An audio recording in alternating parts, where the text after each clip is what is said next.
Boobies!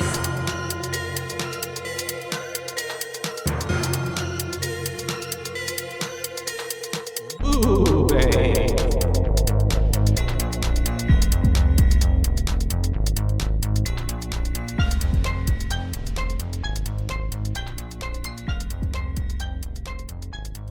Hi, hello.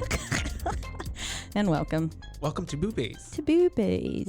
Your boobylicious bays. I don't know. Yes, where we talk about horror movies. We both have we have nice boobies. I got some nice tits. I would give you I've a been working 10 on out of them. 5. Yep.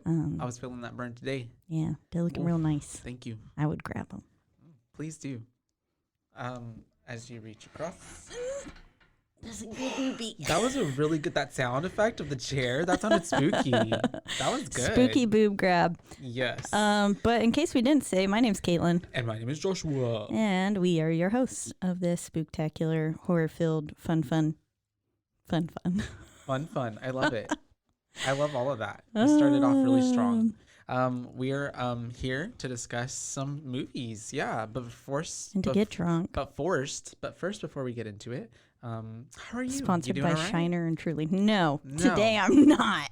So let's That's clink why it we're up. gonna drink. Boom. Sad. You It's know, okay. People said, don't drink if you're not if it's not for like if your enjoyment. mind, yeah. And I yeah, was yeah. like, no, I'm gonna A drink. drink to associate. Yeah. Like, come on. I was like, I need to the drink rest to of us go away. Americans and everyone else in the world. Ooh. Um, I need my soul to ascend. mm, Whoop. to A little literally just like outer little- body, just. out of my mouth, like in anime. I'm sorry about these noises, you guys. I'm not. Okay. No, but yeah, I feel that 100%. How you feel? You feel I'm- sad too? No. We need a hug. I'm actually need a feeling pretty hug. good, but I will hug you. I'm just kidding. We will hug a lot more tonight, We actually. will. So there we go. So excited, you guys. We're continuing on With the scream. with the Scream Fest, the Screamathon, if you will, preluding to Screamathon. future events. We are Called talking Scream. about Scream 2, the sequel to Scream 1. That's right. Yes. I love how they shit on sequels. The I whole love movie. it. Yeah, because it's just in the same way with the first one. It's very meta on itself. Mhm. It does almost like do the whole like treading the line of like being a horror comedy horror movie. Like, yeah. There's a lot of. And did a great job of that again. I think so. Really I nailed it. honestly really enjoyed it. I did. A little biased, and As you know well. what? I will say. Because with the first one and like listening back to our review of Scream 1, I think I like went into it maybe a little jaded because like I've seen that movie so many times that it was just kind of like You're like, here we go again. Well, not even here we go again, but more so like I feel like when I was listening back, there were so many details in my mind and head that I was like, why didn't I say this? Why didn't I say that? And so going into watching Scream 2, like yesterday, I really was just like, all right, mindset of like, this is my first time watching it, as opposed into like, well, I already know who the killer is. I already know who, and I can tell you that like it made my experience with rewatching this 10 times better, and I really enjoyed the movie a lot more than I even remembered because I was just like a first time like, oh, I'm It pretending does- like I don't know who it is. Yeah. So this was, I think, the second time I had ever seen this film. But how long? don't. Like it's been a long time. been a long time to the Okay. point where I was like, I'm pretty sure it's this guy. Yeah. But I forgot like certain plot forgot. Figure. I forgot some certain What'd you call plot me? twists. Oh no.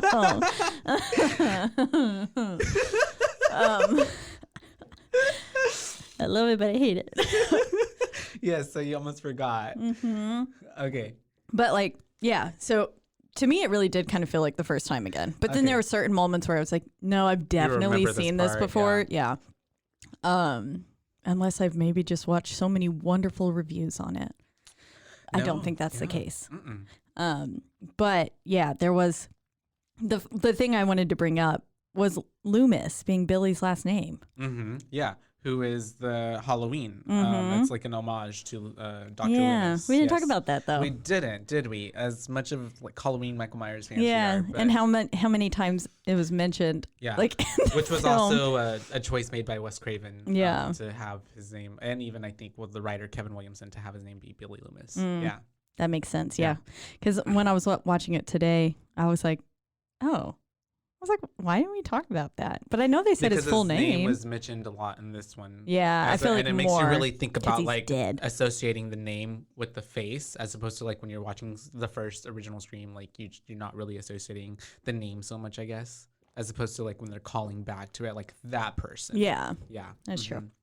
But yeah, so I was like, oh, look at that, another Halloween reference for us. Yeah, which there's a lot of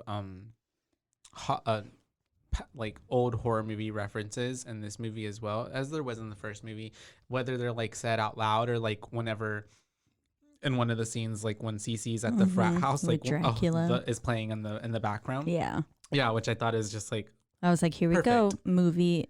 The life is imitating art, and even kind of thing. posters on the movie theater. Mhm. There was one for People Under the Stairs, and Wes Craven also directed that one. And then like The Last House on the Left and a couple other ones were mentioned in this movie too. I know I just can't even imagine a theater setting like that. I mean, because anymore because of COVID? No. Oh. Because Or of at all. like in Colorado with Batman and stuff. Like So masks and stuff aren't allowed anymore, and like costumes and stuff. Well, I mean, I don't know. With this premiere of Spider-Man, I've seen quite a few people promotionally just like in costume.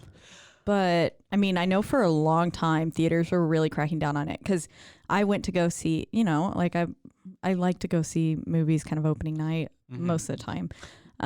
If there's something about watching a movie with everyone else on the opening night, because for it's the like first time, and because it's like the thrill of it, and everybody's in the same kind of like emotional they're all hyped state. as fuck. All hyped. Everyone, like, I love when we all clap at the same time, and I'm just like, oh cheering. my god, because once you go see it like 3 weeks in, no one's clapping. No, They're either like, A, I've already seen this, or B, I didn't care enough to see it. I've been on both ends of that spectrum though, where like I've been in the first like showing of screenings of things, and like Star Wars, and like it's super fun to be like, it's not camaraderie, but like the borderline, but like of everybody doing something together. We're all and in you're all this hyped together. up. Yes, and you're all hyped up about it. But then I've also enjoyed the same experience where I wait because I know like, well, it's gonna be like packed as fuck. Yeah, and I want to make sure I especially get good recently seats. too. Yeah. Yes.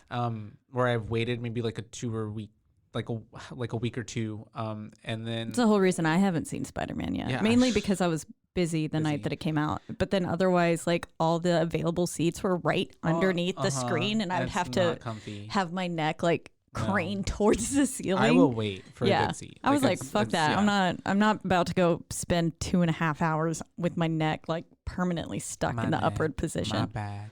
My pussy and my crack. That's right. Call back to last week. And so I feel that though 100%. And it's crazy now to think of something like that, because when you are watching the scene of the open, so we start in the movie opening, and it's a screening of Stab, the movie, which is Stab. I love it. Which is taken from the book The Woodsboro Murders, written by Gail Weathers from the first movie. So it's really cool also to like see something like, oh, this is written from a book that was written from a character from the first movie. Like it's very like meta. And I love the way like with the casting and everything too. Like later on, whenever we get Tori Spelling and stuff, like and Luke Wilson. Yes. So well, you did a good job. The way he hits his forehead. So yeah, we have the opening with Stab. We have our two opening scene characters, which are Maureen and Phil Stevens, and they're in line. They're talking. She looked so good. Oh, Jada Pinkett Smith. Oh my god, so great. I was like, I understand. Yeah. And they also bring up a good topic about how there's a lack of like Black representation in horror movies.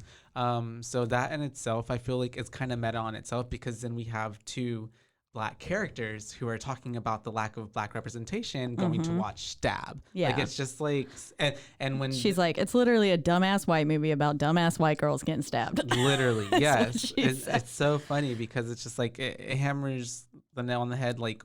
But then he's kind of being a dig about it too. He's when he gets to the ticket window, he's like, I need it to be like all black cast, black like Black Eyed Peas, black this, everything black. And I was like, dude, come on, she's got a fucking great point. Listen to her. Oh, also too, and it's like really, it's the way you like we are even now in a society, like, and how it reflects today. Like it's just crazy to think that, like, I mean, it's not crazy, but it's just the way that like these this has been going on for forever, which is a whole other like topic and subject and tangent that we can. It was like, you know, the sign that I had at most of the BLM protests was same shit, different decade. Yeah, literally. Like it's just it's the same fucking same shit. Like we as a society need to get our shit together. Anyways. So just like, you know, little plug in, like do your research, make sure you're educated, make sure you know what's going on in the world. So anyways, we've got our protagonist at this point, the opening credits, Maureen and Phil, they're in the movie theater, and it's like you said, it's very super entertaining. It's super crazy to see how they're handing out costumes. They're handing out costumes. There are people. Well, one, I'm like, okay, I get it. We're all hyped. Why are we throwing popcorn? The people have to clean this up. That is rude as fuck. They were like, it was like they had like fucking confetti in it, and they had like the ghost face going across through like a little. I was like, this is the most line. Theatric. Never have I seen a theater get like nowadays, that. No. This is definitely the 90s. This movie is very 90s. And it also mentions that so many times. Yeah, that it's in the 90s. Set in the 90s. Yeah. Literally. And I mean, it's very obvious. But I mean, it's wild. I would like to maybe experience something like this, but then also like I would get so pissed off during the film. I would get that like it's all getting interrupted. I would also be paranoid. Because you would get stabbed? Exactly, because of this just fucking like that? movie. Literally. Because there's just like so much like it's the way that also I feel like I love like haunted houses, but I kind of have this paranoia of like going to a haunted house or like irrational fear that one time I will go and there's an actual serial killer who snuck in and he's like a part of all the other people and like is actually gutting people, but people don't really realize. We really have to watch those movies soon. Yeah, and they won't really realize because like it's either they think it's part of it, it's part of it, or like until like someone's walking and they like trip over a dead body and they realize, oh wait, that's a real person. Saw them standing in line. That worm is blood. Before me. That worm is blood. Literally. That worm is blood, you guys. Oh God. All right. Anyways. So.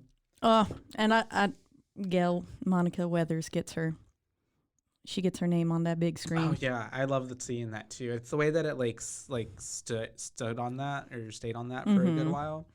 And so also they did a great job casting for Drew Barrymore. Literally, and I was like a few times I was like, "Fuck, is that her?" I loved that it was like a replica of the first one, but it also like gave you other like it gave me like when she was getting into the shower very Psycho vibes, like you know. So I love how it's pulling other movies. Who showers with a big ass window like that whole. I'm sorry. Maybe I've seen one too many scary movies. You know, I'm not about to shower. If it was daytime, sure, because then people can't see into the house as well. But it's nighttime, so everything's illuminated. Yeah, you can. The whole neighborhood can see your butt ass naked. But it's the way that also remember in the first movie, she wasn't. They lived in the country. Like there was nobody who lived by them. That's true. This house didn't look as countrified. Not at all. But they did do a good job of somewhat recreating like where the pool was and everything. I thought that was very similar. And then, I mean, the whole idea that basically her back wall was windows. Yeah. So it's just Hollywood it and they sexied it up. Exactly. They sexified it. It was judged. I don't think it was that's the word. justified. So I loved how we were when watching this and they're watching this. Of course, she's giving her commentary on like, you know, don't do that, or why would this white bitch do all this, which I love because we always think that when we see a horror movie. Yeah, because we're the outsider perspective. It's so easy to think rationally when you're not in that getting moment. Chased by a psycho killer. I mean, God, it's the way that anytime I have like a psychosomatic dream or like sleep paralysis, like I'm dead. Like I can't deal with it. I'm dying. So yeah, and I also really loved how they, like we said, they replicated like the events of the first movie and like the popcorn and like the chasing I was real happy to see the popcorn. I was like, oh yeah, it was really good because that really made that.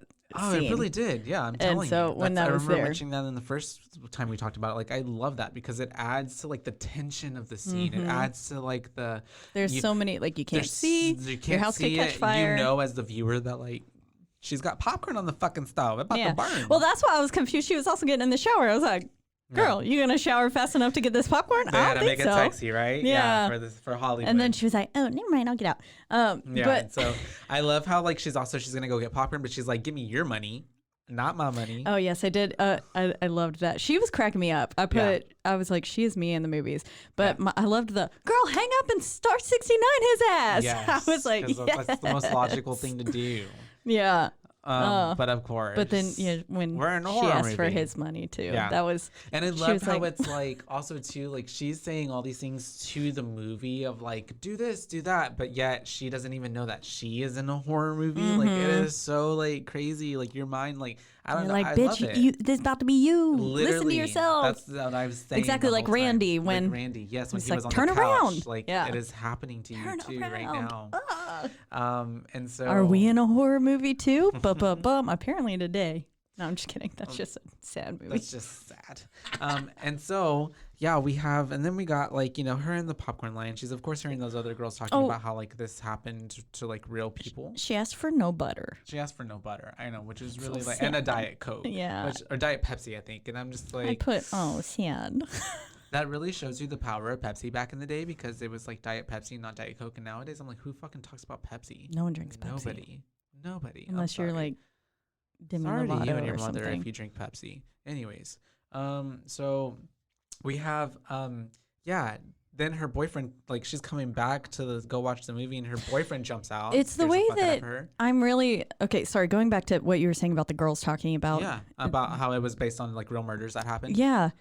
It has not been long. It has been like a year. Like the fact that I mean I just, once again, the way they are asking Sid to get over this fucking major trauma. Only been 2 years. And it had only been 2 years. Yeah. Like, and then they're making a whole ass film about it. And why did they think it would be great to hand out costumes of someone who has just murdered multiple people? They're trying to make that shmoney. That's why. I know it's a movie, but I was just like, no to all of this, and that's exactly because this is exactly what would happen, and it's like in real life it would be what would happen right now if something like that happened, which has happened, and people and movie studios capitalize on like actual live true stories, and people eat that shit up. I'm one of them. Based on a true story, sign me up. I'm like, oh, I want to know, literally, please.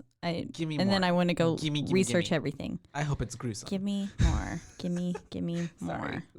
But no, and so we have then her boyfriend, of course, Phil, comes in like scares the fuck out of her. I'm like, you dickhead. Oh my god, yeah, for real. But then he's like, oh, this getting scared is foreplay. I'm like, you know what? Nah, this is not how you get me roused up.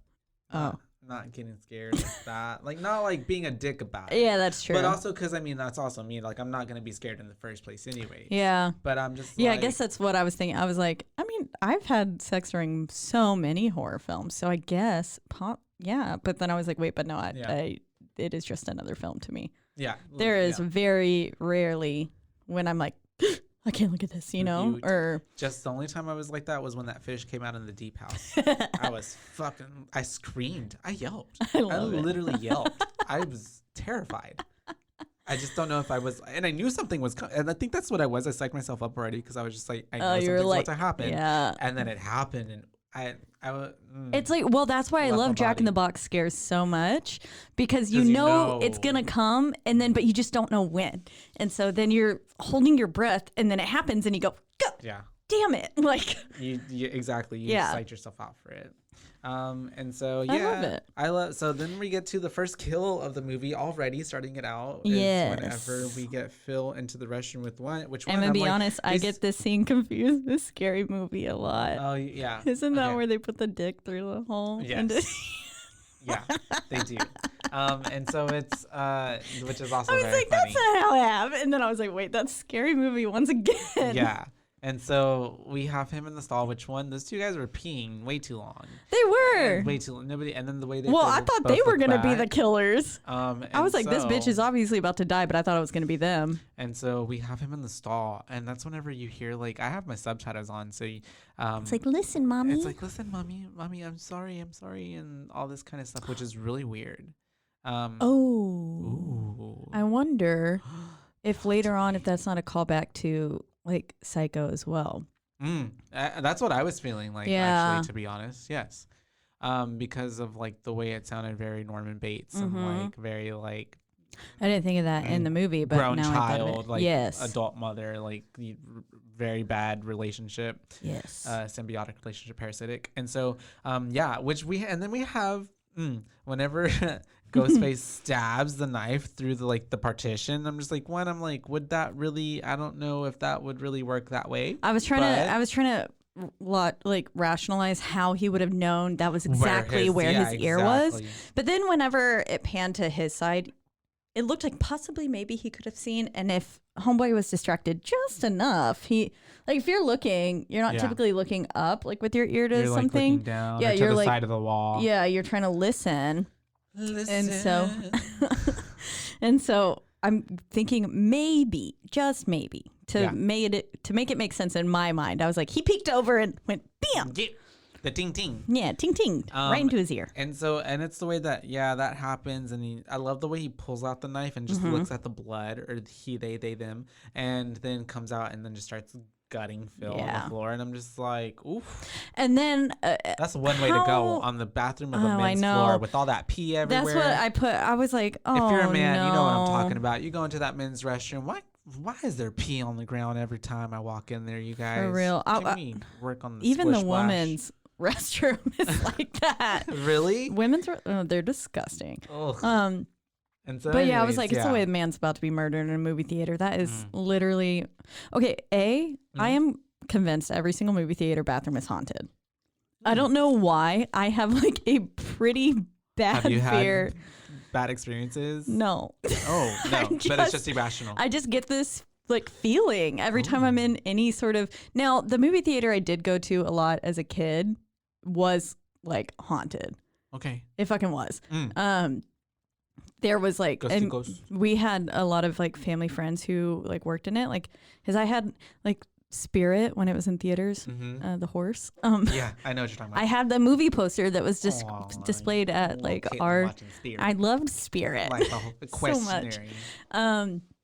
But they would always tell us these stories of how, because there were little arcade games and stuff too, and the arcade games would start moving and playing and shit by themselves. Yeah. And then the bathrooms are it's since been remodeled, but before it had been remodeled, it was creepy as fuck. And it was one of those ones where on top of an Indian burial ground. That's what they said. But the more that I think about it, it's or I think it was either that and that was the Starbucks in the stall. Yeah. Yeah. But anyways, I think that's probably where my fear stems from. And then also just bathrooms are creepy. They are. There's something about going to any public restroom alone. And I think I talked about this in Ring a little bit because of Ring 2. There's a public restroom scene that fucking has made me terrified of any sort of park bathroom or something that doesn't have any lights, and it's just sunlight coming through, and it's fuck your sunlight. I need artificial light. I just can't stand public restrooms also in the same sense, which I'm sure a lot of people can't. And they're fucking nasty. I just don't understand how people live their life that disgusting. I just can't. My bathroom is one thing that I keep pretty fucking clean. Pristine. Yes. It is the throne room. It is. I spend so much time in there. I poop a lot. On my phone. Just sitting there. Just looking at memes and TikToks. And then you realize it's been 2 hours and your ass is numb. And you're just fuck, I gotta get up. I also have thought about this. Never mind. This is weird. Watching Scream 2. Yeah, I'm just watching Scream 2.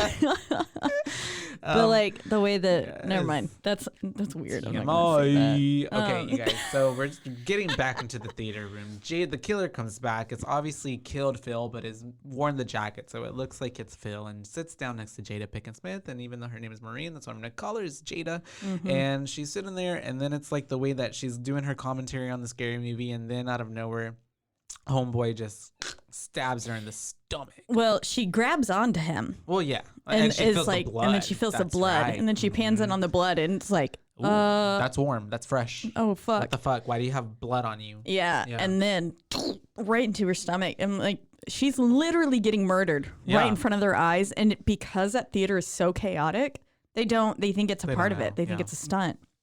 is they literally all of them watched her get murdered. And it's the way that they're almost like half cheering it on. Yes. Yeah, and they're egging it on, but then she's just like, and I hate the way that like he's literally just like stabbing into her. Like a few people are kind of like getting splattered by the blood, and they're like, "Oh, this is what?" really real. Yeah. And then like I would, and then and been like, "Oh, that is iron. That's iron. That's salty." And so that ain't no ketchup, corn syrup. They like, yeah, and then she gets on the stage, and it's this like guttural, like just like growl that she has. She howling yells. Of like just like nobody's even like responding in the way that they should, you know, and they're just like, and then she just drops and it's even like right before she kind of drops, they pan, like it shows the audience again too, and most of them have Kinda gone silent and they're like, okay, no, like this is something's wrong. Yeah. And then but then there's still a few guys in the back like still cheering, and it's like, dude, read the room. But it's also too, I feel like in itself, because this movie is so meta and a commentary on pop culture and other things, it's how people get to where it's like they don't even differentiate fiction from reality. It would 1000% be that way in reality. Yeah. Like they did a bang up job once again. And then we get our title card, and finally the movie is starting. I did put LOL the way the Scream 2 logo came in. Yeah. But I did like how abrupt it was. It was just like Scream 2. Literally. And I mean, very 90s. Very. And I think I love that, and I like it even from like the first movie too, because even in the first movie, when you look back at it, it's like very like Scream, and it's like like a scream. So it's just like it's I love how that Scream morphed into the ringing though. Yeah. Like that was good. And I liked how there was no opening. It was like bitch, this is Scream. Just straight like yeah. And then it just cuts. And then we have I love how whenever it leaves like the Scream 2 title card, it starts playing this really happy, jolly song. And it's like, this could be your lucky day. The soundtrack for this movie was very good. Yeah. Very good. I liked the soundtrack, but I did not like the only 2 points is whenever Dewey and Gail would have moments, and it was like this really weird bell, like I hated chime. I hate them together. Okay. Yeah. It should be Gail and Sydney, right? Yes. And so man, that would be some rough sex. He'd beat the shit out of trauma. each other. And so sign me up. We have our opening with them getting to Sydney, and she's on the bed, and she is then getting at college, and she's receiving a phone call, and like the ghost voice, obviously, and then she's like, "Who is this?" And he's like, "Who do you think it is?" And she's like, "You are something Gary or Colin or something like that." But she got caller ID. Bitch. She got caller ID because it's now 1997, and he's like, "Oh fuck," freaking out, and so I really love. She was like, "This is a criminal offense." Yeah, I loved seeing though too how she was very just like at this point, because it really changes up very fast, but at this point very like stone cold, like bitch, you don't scare me, what the fuck you want, bitch, I've been through this. Yeah, like, so I loved that about her. You're so original. And then we have her friend, which I forget her name at the moment, but what was her name, do you remember? I have it written down, definitely. Lisa? No. Hallie.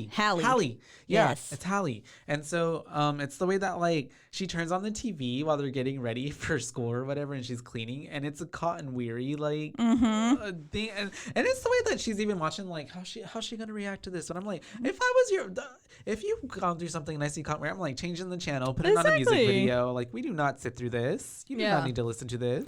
It's just like in the first movie. She's having to sit through all of that. The news again, bringing shit up for her.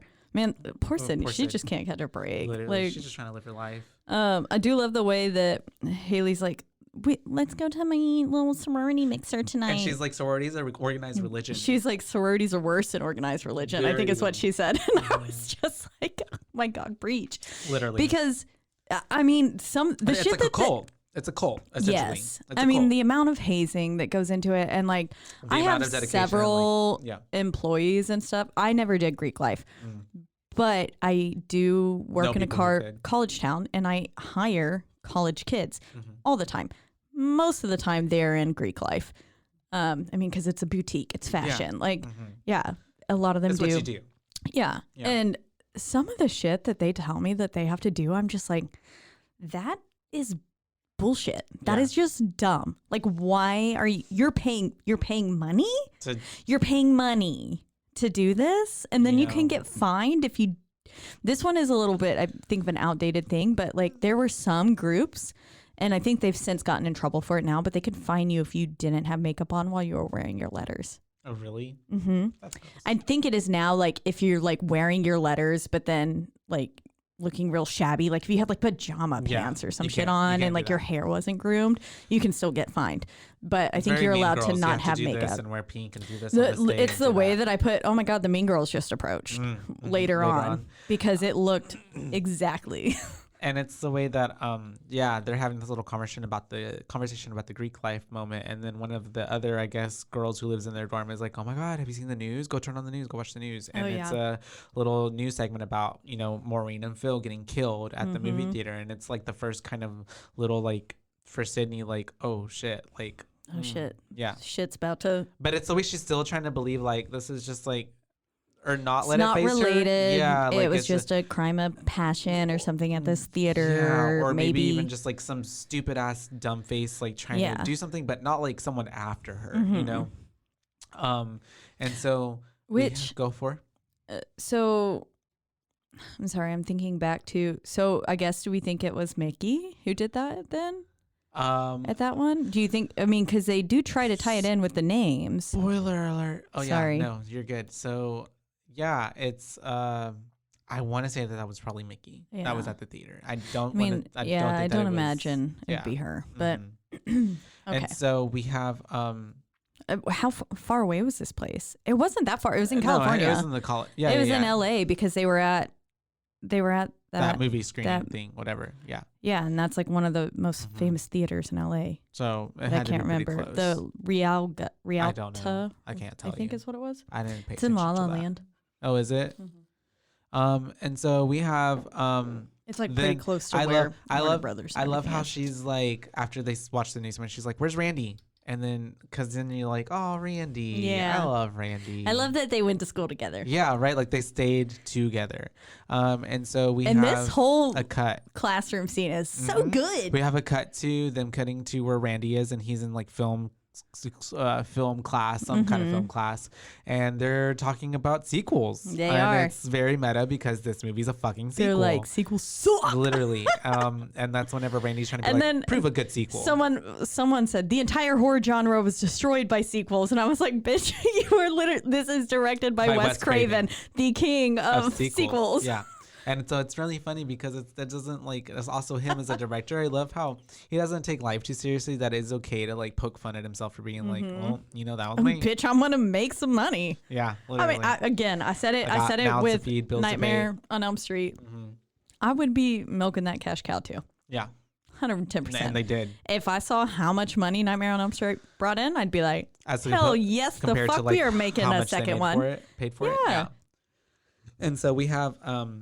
And this sequel doesn't suck. It does not. This sequel is very fucking good still. I love this whole conversation because you got also too, you have Sarah Michelle Gellar. AKA Daphne. Which Scooby-Doo hadn't been casted yet. Yeah. But perfect. Stu played Shaggy in Scooby-Doo, and she played Daphne in Scooby-Doo. Yeah. And so I was like, oh my God. What a cute little thread together. It's the way that they name drop David Schwimmer and Jennifer Aniston later, too. So they're purposefully playing on Friends. Because they know that Monica, or Gail is known as Monica. Because at that point, Friends was released in 1990, or started in 1994, and these movies are already like 96, 97. She's already like a full-fledged, Friends is like a thing, you know, already.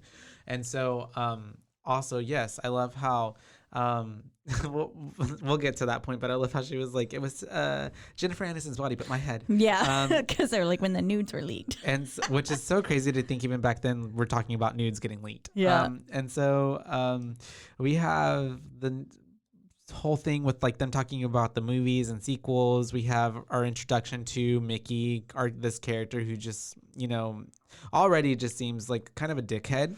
Yeah, he's very outspoken. Yeah, very outspoken. And then we have that whole segment, and I love how whenever the class gets dismissed and Randy's about to go and like meet Sid at the door because she's like, you looking at him like, we need to talk. Like, come over here, something, calm down. Over here right now. they're like, Randy, how would you like do a sequel? And I love how he's like, I would let the geek get the girl, and then like with his little mouth spray. So it's super I cute. loved that. I think I actually clapped by myself this morning. I was like, yeah, Randy. Let him know. I loved it. With his mouth spray. I thought it was so cute. And so we have that little sequence, and it's really cool. And that's the way that like they're walking outside of that classroom, and she's like filling him in on like what happened, and then he's like, yeah. And he's really trying to pretend that this shit does not involve him. No. And of course, he wants to ignore it because he's just like, we just want to live a normal life. Can we just get past like murder and bullshit? And also too, I kind of put in my notes here, like, I don't know, but like, he was really cute for me in this one. Yes. Like, I was like, oh, fuck. His glow up was good. Yeah. Like, I was like, Sid, you kind of missing out. He was very cute. He's smart. He's funny. He knows his movies. He knows how to make jokes. Like, he was very caring. I was very like, caring. I was like, oh my God, okay, maybe they could be a thing. And then Homeboy rolls up and I put, oh no, he's playing the third wheel again. Yeah, so it's the way that whenever Derek pops up and then he's like, you know, I can make you feel normal, and is like kissing on her. It was kind of really like shady, or not shady, but kind of to me, like I felt like they were trying to play up on like, well, maybe Randy could be a like potential killer or suspicious because the way that they did he's a great like, job again of making you think it is everyone. Everybody. I the whole time literally thought it was everybody. Like, ugh. And I mean, to this point, I was like emotionally, because after Randy's cute scene, I was like, oh, I really wanted to not be him. Oh, literally. So I was rooting for him. Also, it's the way Same for Dewey. I had a soft spot for Dewey this time. His motive could have been that he was still like mad or jealous at the fact that he couldn't get Sydney. And so there's a lot of things. Literally, her boyfriend has died. The other guy who was could pose a potential threat was, you know, out of place too. So yeah. And so then after that, we get our first. Gail is back, and she's on the scene, and she's trying to get the deets. I put Monica looking hot AF per usual. With the streaks. Yep. And then we have her running into Debbie Salt, local journalist who writes for the paper. Okay, local lady. Literally, it's the way that it's the lady from Roseanne. So I remember always thinking about that growing up. I'm like, that's the lady from Roseanne, but she did good. She did. Yeah.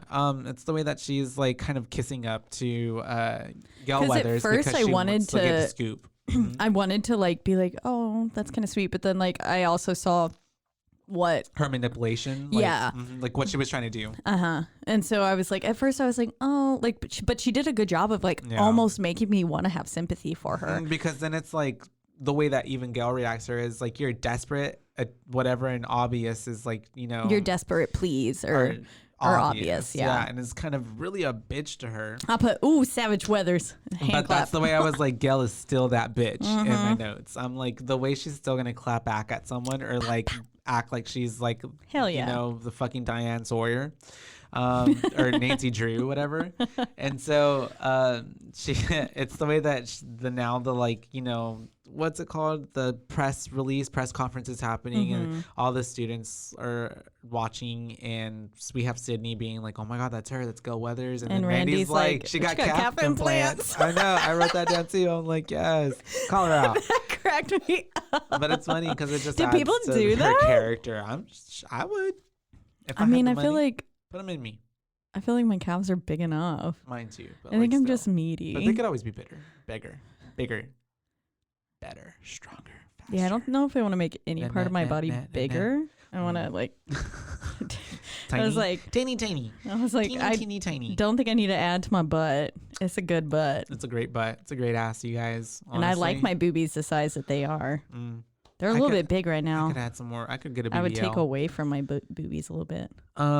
And so then we have this whole little whatever going on with like the press conference and the sheriff or the police department, and then that's the way that the Mean Girls, and I put sister coming up to talk to them.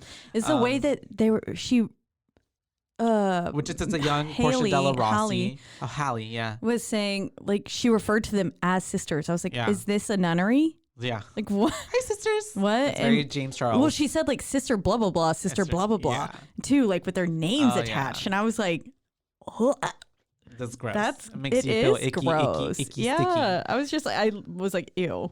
No. Well, it's the way that also they're talking to her and they're like they really want Sydney to come to this party because I'm assuming they're trying to rush her and they want her in the sorority because they want the publicity or the big name of having her in their sorority. Oh, and I hate the way that they're like, you better be there because it's like, or no, something about, I just wrote like, it's 6 degrees of Kevin Bacon. Like, I was just like, what kind of saying? Because of the movie and stuff, yeah. God, yeah. But yeah, it's the way that they're really trying to like, get Sydney to go to this party because they want to rush her, and they have then the boyfriends or boyfriend and Mickey kind of really talking shit. Sorry, going back to the sorority, it I understand. Okay, when you said that with the whole big name thing, I was like, oh, that makes sense. But otherwise, like I was thinking of sororities today, that would have been like one of the Baylor sororities trying to recruit me. Like. They never would have approached me and been like, we want you to be in our sorority, like, because they were like so pristine with their little fucking cardigans tied around their necks and shit. And then and then I'm over here looking edgy or whatever. I mean, in college Sexy I didn't really in college I didn't really dress as edgy. I mean, because I went through like my hardcore like emo phase and shit, and my middle part of my life. And then when I got to college, I was a little bit more feminine. And then now I've just gone hardcore. I'm just like, fuck whatever the fuck you guys think. And I'm covered in tattoos and, got short hair now and you do whatever the fuck. A lot of versatility. I will play a part. There you go. Great for me. I will make it till I make it. That's right. But yeah, so we have them in the scene where Mickey is talking shit about the Delta Lambdas and whatever. Him and Derek's kind of like relationship gave me which they're trying to do, Stu and Billy, and I'm just like, it could be these two together. I mean, because then at that point it was kind of solidified in my brain. I was like, it's the boyfriend. Yeah. It's the boyfriend. I didn't trust him a single goddamn second. It's always the boyfriend. And then, I think I literally wrote it's always the boyfriend, like in my notes somewhere. But like, I didn't trust him for a fucking second. I didn't either. And it's the way that they. Then when he actually, the guy plays the character too. Oh damn! I was like, well that sucks, but dodged a bullet. He didn't. And then we have this little scene, and then it's the way that Dewey gets to come back. Enrolls Dewey. I put it all in caps because I'm like, I fucking love Dewey. And it's the way that he's just like, I'm just here to like, I've heard what was going on, and I want to protect you. And make I was sure on you're the safe. first flight here after I saw the news. I'm like, big brother, yes. Well, it's the way that too. It's like for a second, I was like, wait, are they about to fuck? Right. When they were talking was kind of a little intimate, but I think it's just like the relationship they share of just like. They went through like joint trauma, murder, and also best friend, sister. Exactly, and I think he takes it upon himself now. Like, well, this like my baby sister's dead, and this was and this is my best friend, so I'm gonna make sure that like she does not die. Yeah, because if she dies, I'm like gonna kill myself. Yeah, basically. And so it's the way I wrote like, oh, he's like their big brother, and then. I love how whenever like that whole scene ends and they in their conversation, the boyfriend Derek is all like, which makes him all suspicious. He's like, who is that? What is that other? Well, who is he? And well, when she was talking to him, she was like, because she was like, I'm seeing someone, and he was like, oh, and she was like, no apparent psychotic tendencies, and I was like, he's pre-med. That is psychotic. Like, first off, on that, yeah, for sure. But then also, I was just like. At this point, because I was highly suspicious of him. And it's putting even more doubt into you. Yeah, so I was just like, not yet, bitch, not yet. And so we have... Because like someone could have so planned that to like date her just because they wanted to do this. Like, yeah. I mean, it's the way that someone so easily... I wouldn't have trusted, I'm sorry. Anybody. No. To even have any kind of relationship just a year after what was just happened. Yes. Yeah. No, I would have been like, I'm sorry. No. But it's also too, I mean, I do feel her maybe in the way that she's like, I just want to get over everything and I just want to like new life, like new me. Like I do feel maybe she was just like ignoring all of that. Yeah. Like, type of, which is my specialty. Ignore it, girl. Fake it till you make it. And so we have then after that whole scene going on, we have Gail blindsiding Sydney with fucking Cod and Weary. Yeah, and that's low as fuck. Yeah, like whenever Sydney was like, you bitch. Like I felt that. I was like, okay, you know, that's well deserved, because it's the way at that point too, like y'all also have gone through this shared trauma, but I thought y'all should be besties now. Yeah, at like least you close should respect enough. her. At least to not even maybe be that close, but like exactly, like you know how this would affect this person, and yeah, you're still doing because it's so self-interested of like, I want the scoop, I want the I story. was like such a big fan of Gale Weathers at the beginning of this film, and then at this point I went, nah, bitch. And then whenever she started disrespecting Dewey, I said, Oh, yeah. I said, sit the fuck down, Weathers.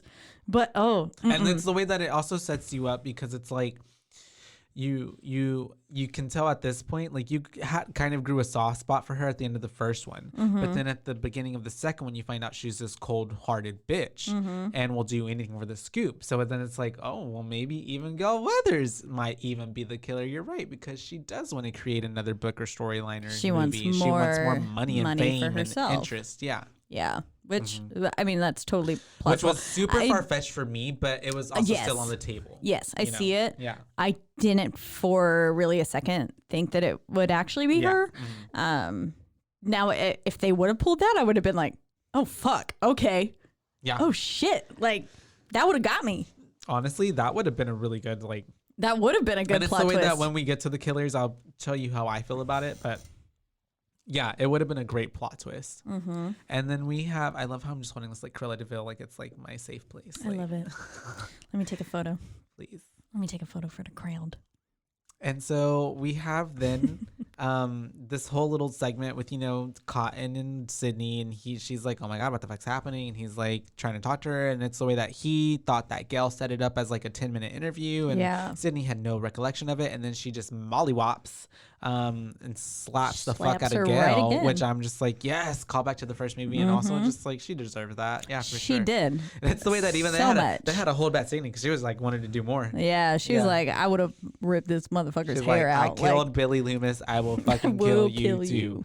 And so it's really like it adds to the tension of the movie, and also just gives more like, why the fuck is Cotton here? Like, well, like what? Yeah, we thought maybe he would just be that quick little intro on the television segment, but now he's a player. He's a player. Yeah.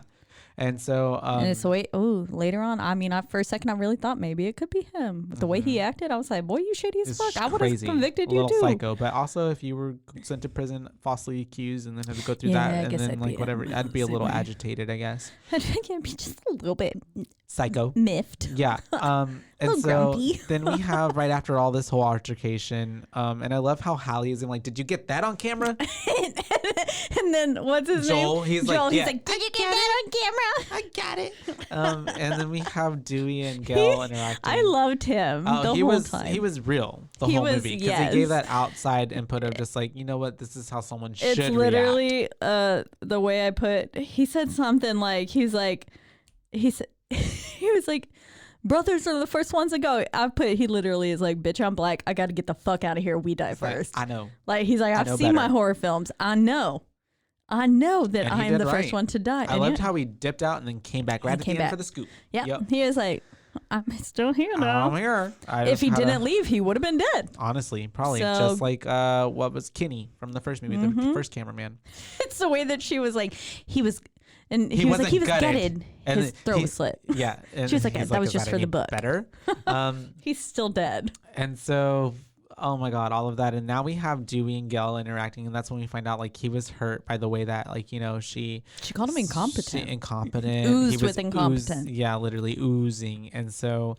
That's the way he's like, I've got some oozing to do. Yeah, I love it. So, and he's like, nice streaks.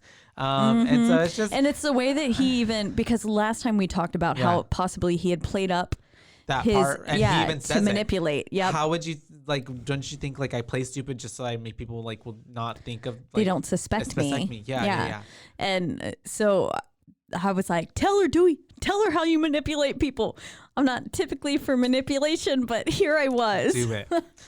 Do it, Dewey. And so yeah. Ooh, and it's the way that she tried to play cute. Oh yeah, too, and like grab his face. I was like, girl, you hurt him. If you said some shit about me in a book like that and just try to be like, it was just for fiction, for money, like, no, bye. I would have been like, get my okay first, give me a part of the cut, give me some money, then great. There we go. Otherwise, like, it's the way that like, That's right. He at least deserves that. The way that when she grabbed for his face, I think my head actually swerved. I was like, bitch, get back. Like, you ain't touching my face right now. With them streaks, nonetheless. And then, the nice streaks, that comment killed me. And so now we're going, because we're not going to spend time on this Dewey and Monica shit. It's weird. We have the sorority party and Omega Beta Zeta. And it's the way that too, like these girls are giving me like Stepford Wife, like very like yes, I am so weird. confused. And their Lily Pulitzer print, and they're just so with like, their cardigans. I'm sorry, is this obviously fakely nice to Sydney? What's that? Martha's Vineyard. We're not up there. Like, well, they might be actually. I think are they not in California? They're in California, isn't? Well, Martha's Vineyard is like.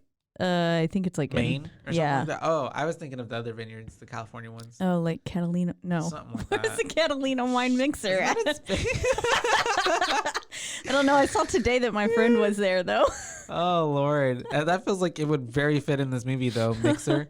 And so we have these girls. I'm like, they're fucking weird. Omega Beta Zeta house, like they're. No. So like, sorry, Omega Beta Zeta is Daphne's house. Yes, sorry. And so it's the way that before we get to that, they're like trying to basically recruit Sydney, and they're like, you can date whatever this guy because we like to keep it all in family. And I'm like, that's giving me very incestual vibes. That's not cute. What are we, a royal family from the 1700s? Yeah, no. And so like, I'm sorry, that was probably a little bit older than 1700s, but.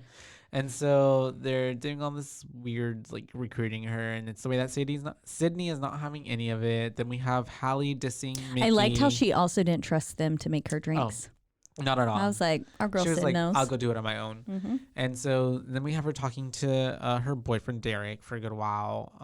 So all of the conversations that go out through this movie too between her and Derek like just gives you even more and more like something seems suspicious. And you also tell that, I mean, she's losing more and more trust with him as the movie's going on. Clearly. Yeah, they did a really good job of leaning into that. Mm-hmm. And as they should have. Like I thought, because for the viewer, you're really getting a lot of like we were saying, it could be this guy, it could be that guy. It really seemed like this person. And then, I mean, the boyfriend intentionally, like in our head, it's a red herring. Yeah, they want to like mislead you. It's always like what our immediate reaction is going to be, especially going off of the first one. Like we're gonna assume that they're gonna take the most mediocre / expected route, and then. I feel that for 100%. Like, so it was so easy. It was easy to suspect him because you're also, it's like, you know, the template, you know what I mean? There's a precedent. It's like we're following the rules. And also as like viewers and as people who spectate on movies, we also love to like, even if we do it subconsciously, follow a pattern, follow a guideline, especially with horror movies of like, we know the tropes. Yes. This is what happens. I mean, the way that they literally spelled it out in the first one and this one as well. We have the rules, like follow the rules. This is what happens. And so, And so we have all this happening. We have the party, and then we cut to Cece at the Omega Beta Zeta. Omega Beta house. So the way she answered the phone, she's like, Omega Beta Zeta. Yeah. And I was like, and so we have is that a real? I don't feel like it. I'm sure it is. It somewhere, sounds so goofy. Right. They just put Omega, Beta, and Zeta together. Yeah. And like Theta, Delta, Lambda. That is a real one. Yeah. I'm pretty sure. And so she's at the house and she's watching a movie. She's on the phone already with her friend. They're just talking about some like drama show, probably like Bad Girls Club, but like 90s version. Mm-hmm. And so then we have her getting a phone call from who she thinks is Ted, her boyfriend. When was that one film, that one series with Chad Michael Murray? Like One Tree Hill? One Tree Hill. When was that was like 2005. Yeah, it was like 2000. Okay, One Tree Hill. I never watched it. Had the best soundtrack though, and it's the way that I own actual CDs. Like One Tree Hill soundtrack. Caitlin, don't ever say that out loud again. I'm so sorry. I loved it. I loved the soundtrack from One Tree Hill. It's good.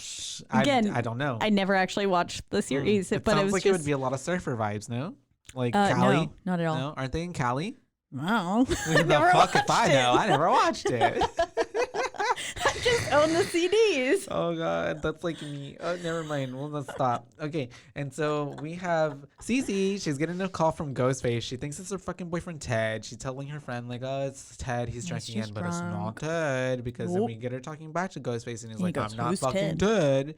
And so it's really building some good suspense while she has Dracula playing on the TV in the background. And sorority houses are huge. They're huge. So obviously, like, and she's hearing shit upstairs. Yeah, this person could be anywhere. Like when they're actual like sorority row houses and stuff, that shit, Baylor doesn't have any. I mean, they have some, but there's none like officially in there. They're like mini apartment complexes. It's like, I mean, if 30 girls will live in a house. No, they have like buffet breakfast. A Greek house, like on Greek Row, like with UT and stuff, and like there's a whole row, and it's just like the houses are like, and then they have their numbers or letters on them, and they're not even like, and I wouldn't even say. I wonder if at like the post office, do you have to write like X?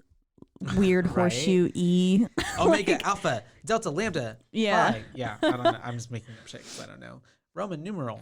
But yeah, we have Cece. She's on the phone with her. Then like with the Ghostface, and she goes outside. CC. She's trying to call campus security, but then whatever, this one girl appears out of nowhere. Oh, and yeah, she's on the phone with her friend too, and her friend at this point is going kill.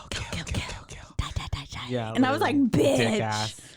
Oh, I bet she felt real guilty after she got murdered. Oh, and it's the way I have right here. I love that I like he was like, do you want to die tonight? Do you want to die tonight? And she was just like, oh, who the fuck? What? Yeah. I'm like, no, you rude ass prick. The way that if somebody, like if someone called me, I would probably be like, yeah, a little bit. Murder this pussy, please. Fucking please. And so, come drown me. And so, it's the way that they're talking. And then Donnie comes out of fucking nowhere when she goes back into the house. And it's just like, where the fuck were you? And then she's like, oh, I was getting ready. I suspected her for 2 seconds. Right? Oh, it's her. She's the killer. I was like, oh, she's in on it. New person. This is her. And so, she like answered the phone, and the person on the and so whenever whenever they're on the phone and Donnie answers it, and it's like, who's this? And he's like, it's Ted. But you see Ghostface like slipping in through the back. I was like, she because she left the front door open and let him in. And I love how it's always with Ghostface too. They move so quickly, like, but like you can still but also so fucking clumsy. Right? Yes. Oh my God, that's the way I put on this too. So we have fucking Donnie leaving, right, and then because Donnie had also said, "Don't forget to set the alarm." And then we have her, Cece getting back to the phone, and it's like. She's like, hey Ted, and it's like not Ted obviously, and then he's like, don't forget to set the alarm, and I was like, oh, right. And then we have the whole chase scene. She's still looking through the house, and I love the lampshades, but this is where we get the Dracula in the back. Yes, and then that's whenever life imitating movies again, right? And then we get a whole nother phone call, and she's like, hello, and then that's whenever Ghostface comes out of the fucking closet or whatever, room closet, and then starts going at her. I love the way she throws a plant at him. Yeah. Oh, yeah. And then I pull some Buffy shit on his ass. Well, and it's also, too, the way that we have this whole chasing of her going up the stairs. Whenever in the first movie we had Neve Campbell, Sydney being like, it's always a dumb girl going up the stairs when she should go out the front door. But then she also went up the stairs. Exactly, right? So it's still like keeping on the same tropes. And then we have her going up the stairs, throwing the plant, throwing things, throwing the fucking bike. And it's like, and it's the way that like throughout this whole scene, if you just like were to like mute everything and then put like the, what is that called? Like the circus thing? Yes, circus, literally. Yes. And so it would have been so funny. Or like Three Stooges, any of the music from just anything played at Papa Rolo's. From Krampus were like boink or ding. Like it would have been funny. It would have been so funny. Literally. And so we have her going upstairs, and I was like, oh God. And of course she comes to the fucking like terrace thing, and he pushes her out the fucking window. And I'm just like, damn, rough as fuck. Like this serial, like Ghostface #2 is not playing because it's a lot more gruesome than like the and which is we learn later. Yes. And so pushes her through the fucking like sliding or opening double door things onto the terrace, and then stabs her, and then just like throws her over the side. Straight up. Literally. Like Hulk, like, like when wrestling, when they lift him over their heads and then they go bam. That's what he did. Hulkmania. Off of a fucking balcony though. And then she falls to her death. And then we have Cece dead. Mm-hmm. R.I.P. Buffy. R.I.P. Buffy. And so yeah, it's super crazy because we have all that happening, and then of course we're at the party again, and then everybody's like, they're talking about like sex and safe sex, because then they said harmonica style, and I was like, I was like, what is harmonica style? Girl, I wouldn't know. I was like, I feel like I'm pretty well educated on a lot of that. I don't think that's a guy on guy action. I think that's a girl on girl thing. That's what I was maybe thinking. I don't know. Like, I mean, do you turn sideways and?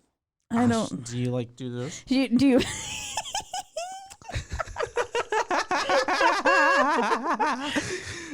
never heed. Y'all could only see what I just did. Okay. Do you want me to do it again? I can't. Because I'm just imagining the pussy lips like smashed together that way, but then like, I mean, I guess. Okay.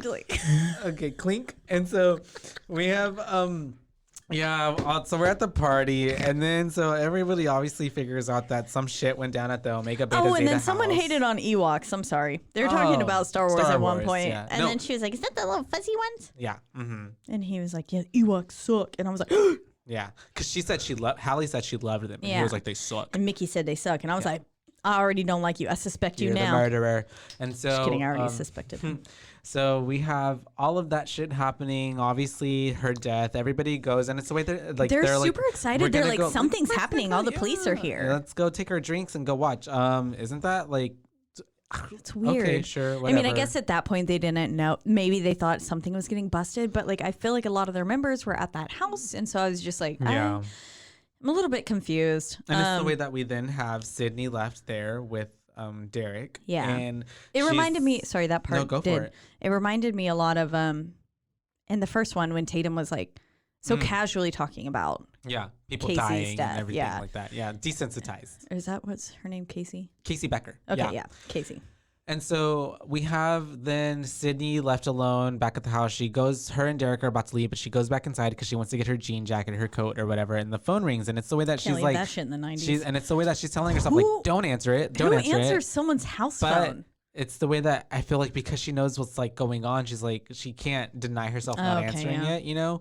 And so she answered it. Obviously, it's Ghostface. And then it's so love the way that she's like, oh yeah, whatever, you're a coward, show yourself. And then he literally just pops out. Okay. And so then she like gets chased around from fucking Ghostface. Obviously, Derek's outside. And he's so clumsy in this whole scene. He's tripping over everything. I think it's Mickey. Yeah. Oh, yes. It's definitely Mickey. 100%. I felt like how clumsy he was really, but I feel like maybe Mickey was acting it up too, to act more like, because I feel like the clumsy one was definitely Stu too. Yeah. But yes, like he really played into, or maybe, I mean, truly it's got to be hard to see in that mask and shit. So I would probably fall over just as much, but I do love how clumsy Ghostface is. I love it. Like it's not like Michael, who's like very calculated with all of his, doesn't trip, doesn't like once he's on you, you're not escaping. Yeah, literally. Like there's no chase. It's like, I mean, unless you are Jamie Lee Curtis, but Scream Queen. But everyone else is like, once he's there, you're dead. Yeah. You're fucking dead. Which I would say even too is just like, if we're talking about just terrifying. Oh my God, when you think about it. Michael. I love him. Years. Shout out to Michael Myers. It's always Halloween season. We are just Michael Myers. Yeah. This is a Michael Myers fan club podcast. Literally. I feel so bad for what we rated Halloween. Like Halloween should have gotten a 5. But we love it. I know. No matter what rating, I love it. Even if it was bad, I love it. Yeah. But now I'm like, we should have given it a fucking 5. Fucking 5, you guys. And so we got her answering the damn phone call. All that shit happened. She's like banging on the door and Derek's outside. It's the way that it makes you then at that point think like, well, maybe Derek's not the killer because he's out there. But then this is where I put, once again, I feel like it's everyone. Yeah. I was like, nah, I do think it's him. I think he's in on it. Then he goes back in and he doesn't get murdered, right? And it's the way that when they're like, when he's a med major and it missed all the, it's very like Crimson Peak. He knew where to get stabbed, where to get cut. And so it's like them being back at. But then when you think about it, he was kind of his friend. So and then you got them going back to the hospital after all this has happened, and then like that's whenever even Dewey's like, it's very like, you know, convenient, suspicious that like you went back in and didn't kill you. Like, why did you just go in by yourself? And obviously it gives you even more doubt. And even the way that the cops are looking at him and questioning him, they're like really thinking of him as a suspect. Sorry, I did like at some point in all that they did say the 90s is no time to play hero. Yeah. And I liked callback. one of those Dewey callbacks. That, right? Yeah. And like, so the callback to the 90s, but then also, like, don't be a hero. Yeah. And also and this thing, it just makes it Zombieland taught us that. Come on, motherfuckers. I know this happened way later, but and so then we have all of that shit happening. They're back after this at the police station, right? Because then they're trying to like connect the dots or whatever, figure out what's going on. And that's whenever and I think even at the beginning, I knew whenever her name was Maureen, I was just like, okay, this makes sense. So all of the people, the victims, like Cece, her real name was Casey. They're people who were killed in the first movie. Homeboy's last name was Stevens, who was Steve, which was Casey's boyfriend. Yeah. And then we have obviously Maureen Prescott. And so it's like, Gail is connecting the dots. Come on, fucking Gail, of like the victims to like a copycat killer, exactly. And which is something that happens, like especially with the Zodiac, even with the way that we still don't know who Jack the Ripper was. Yeah, and people think that the Zodiac is like a continuation of Jack the Ripper. Like, it's so insane how. But I think they just found the Zodiac killer like a year ago, right, or a couple years ago. That was a Golden State that was the killer. Golden State Killer, different. Okay, my bad. Which was still a huge unveiling. I remember like getting to watch all that. So long, live your whole life, because they caught him when he's old, and then like at that point, and it was like, literally because of a DNA testing thing. And then that also happened recently with another guy who had murdered quite a few people over like a range of like 70 years. The Gainesville Killer? No, I'm just kidding. No, I do forget his name because it wasn't quite as iconic as the Golden State Killer. But I mean, it's the way that these copycat killers, it's a real fucking thing. It happens all the time. Yeah. And I mean, no fucking shit one like, is comical, is not comical, or is, I mean, it's so easy to replicate. And the whole premise of this movie, they should have pulled that costume from the shelves. The whole premise of this movie, if we like get ahead of ourselves a little bit, whenever Mickey comes in at the end, is blaming the movies because they're taking all, like, especially even in the first one, whenever Billy and Stu were referencing old movies and trying to be like, you know, it's very, have you ever seen Sugar and Spice? This movie where like cheerleaders were like still robbed from a bank. Have you ever seen it? And it's the way that they watch old school like theft, bank robbery to figure out how to do it, to perfect their craft of like, how are we going to do this? It is, it's very much like that. Yeah, I love that movie. It's more of a comedy, but it's pretty good. I'll have to watch it. It sounds fun. It has James Marsden, who I have like a huge crush on. Do you know who James Marsden is? I probably know his face. He's the dude who plays Cyclops in all the X-Men movies. Oh, okay. The earlier ones. Anyways, and so, yeah, it's the way that after all this shit is happening with like it's the way that it brought up. Okay, yes, it brought up James Madison though. Oh, who's that? Like one of our like third presidents or some shit. Okay, I wouldn't know. I do know James Marsden's face. Yes, he was in like 27 Dresses and shit. Yeah, wasn't he? Yeah, that guy. Yeah. Enchanted, 27 Dresses. A lot of few things. Yeah. Oh, he's been in the Oh, that's right. He was the other guy in The Notebook. He was also in Hairspray. He was that's right. The guy who Connie Collins or whatever his fucking name was. It's the way I knew I was gay whenever I watched Sugar and Spice. I mean, how could you not be? Right? Like when you see him. Beautiful face, beautiful cheeks, bones, beautiful structure. Now I'm curious as to what James Madison, which was he actually? He's probably not even a president. And so then we have after this. Oh, he was a founding father and the fourth president. I was close. Sorry. Yeah, no, I knew that. Isn't he? I know something? History. It's like a bill or a coin or something. James Madison. 10. Well, he's probably for sure in National Treasure. Our favorite movies.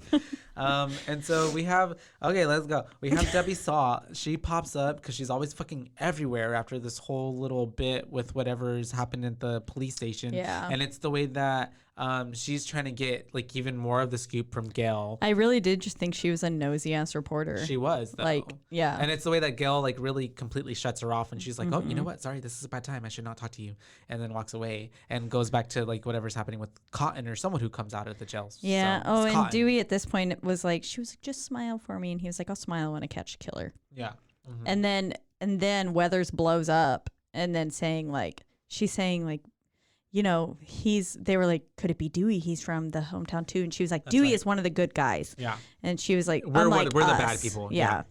So at this point, Weathers is kind of piranhas. Yeah. She's kind of realizing, okay, I am not doing too hot. Well, and at this point too, it's tying into, I'm already getting like weird vibes from Debbie, because it's just like, why the fuck are you popping up everywhere? And as a first time, when I was trying to convince myself as a first time watcher, I'm like, you know what? She really is like too everywhere to be true. You know what I mean? Yeah, like you're true. just at every scoop, at everything. You know what's going on right there, and she's the first one. Like, yeah, literally, when she was the first one to the sorority house. Yeah, and she's like, oh, you're late. Literally, and it's the way that she did that too, to like be a bitch to Gail, because Gail was a bitch to her. Mm-hmm. And then we have the scene that I hope that we can just skip, because I really don't fucking care for it. Yeah. I was like, why first off, they try to pin it on Randy again. Yes, do that. And then I would literally die if someone did this to me, and like not in a good way. Why are we turning into High School Musical right now? This is not like, I don't. I think it was imitating that movie, one of the Tom Cruise films, Top Gun. Yeah, and the way that they start, and I'm like, this is one very 90s, and so if we could just skip it, because it's gonna hurt my soul if I talk about it, because it's the one part of the movie that I don't like. But then it is a little bit. But see, he's clearly psychotic, right? Sitting on like goddamn table, psychotic, trying to like overcompensate, basically prove his love, like that he I love you, I'm not the killer. Yeah. And so basically, what we have, because it comes in later, his Greek letters. Derek gives his Greek letters, and he does this whole montage of like, not montage, but like this whole singing thing, standing on a table. It's very embarrassing. If someone were to do this for me, I'd be like, no, that's sit not the fuck cute, down. please. I'm gonna walk out. I'm gonna be like, I do not know this motherfucker. And the way that like Mickey is also clapping it on, I'm like, just sit down. This is not, High School Musical. So yeah, basically all to that is that Derek gives Sydney his letters, because he's just trying to like prove like, I love you and I don't want you to think that I'm trying to kill you. He can't actually do, like, I mean, Hallie says get him in trouble. Yeah, Hallie says that under no circumstance should anybody in the Greek whatever fraternity do that. It's unheard of. It's uncalled for, but it's also tradition. And I'm like, okay, which one is it, Hallie? I guess it's just tradition to then get fucked up. And so then we have, after that, the rolling of the tapes for the interview that's happening between Tori Spelling, right? Yeah. And we get to see Tori Spelling playing Sid. Sydney, and Luke Wilson playing Billy Loomis. And this is where we get the name drop of David Schwimmer. Yes. Because I guess Randy at one point is like, well, you get David Schwimmer, and I get Joe Blow Nobody. Yeah. And so I was like, Joe Blow Nobody. I like saying that. Yeah. Joe Blow. Joe Blow Nobody. But yeah, fucking Luke Wilson. I put Tori Spelling LMAO. Luke Wilson LMAO. Yeah.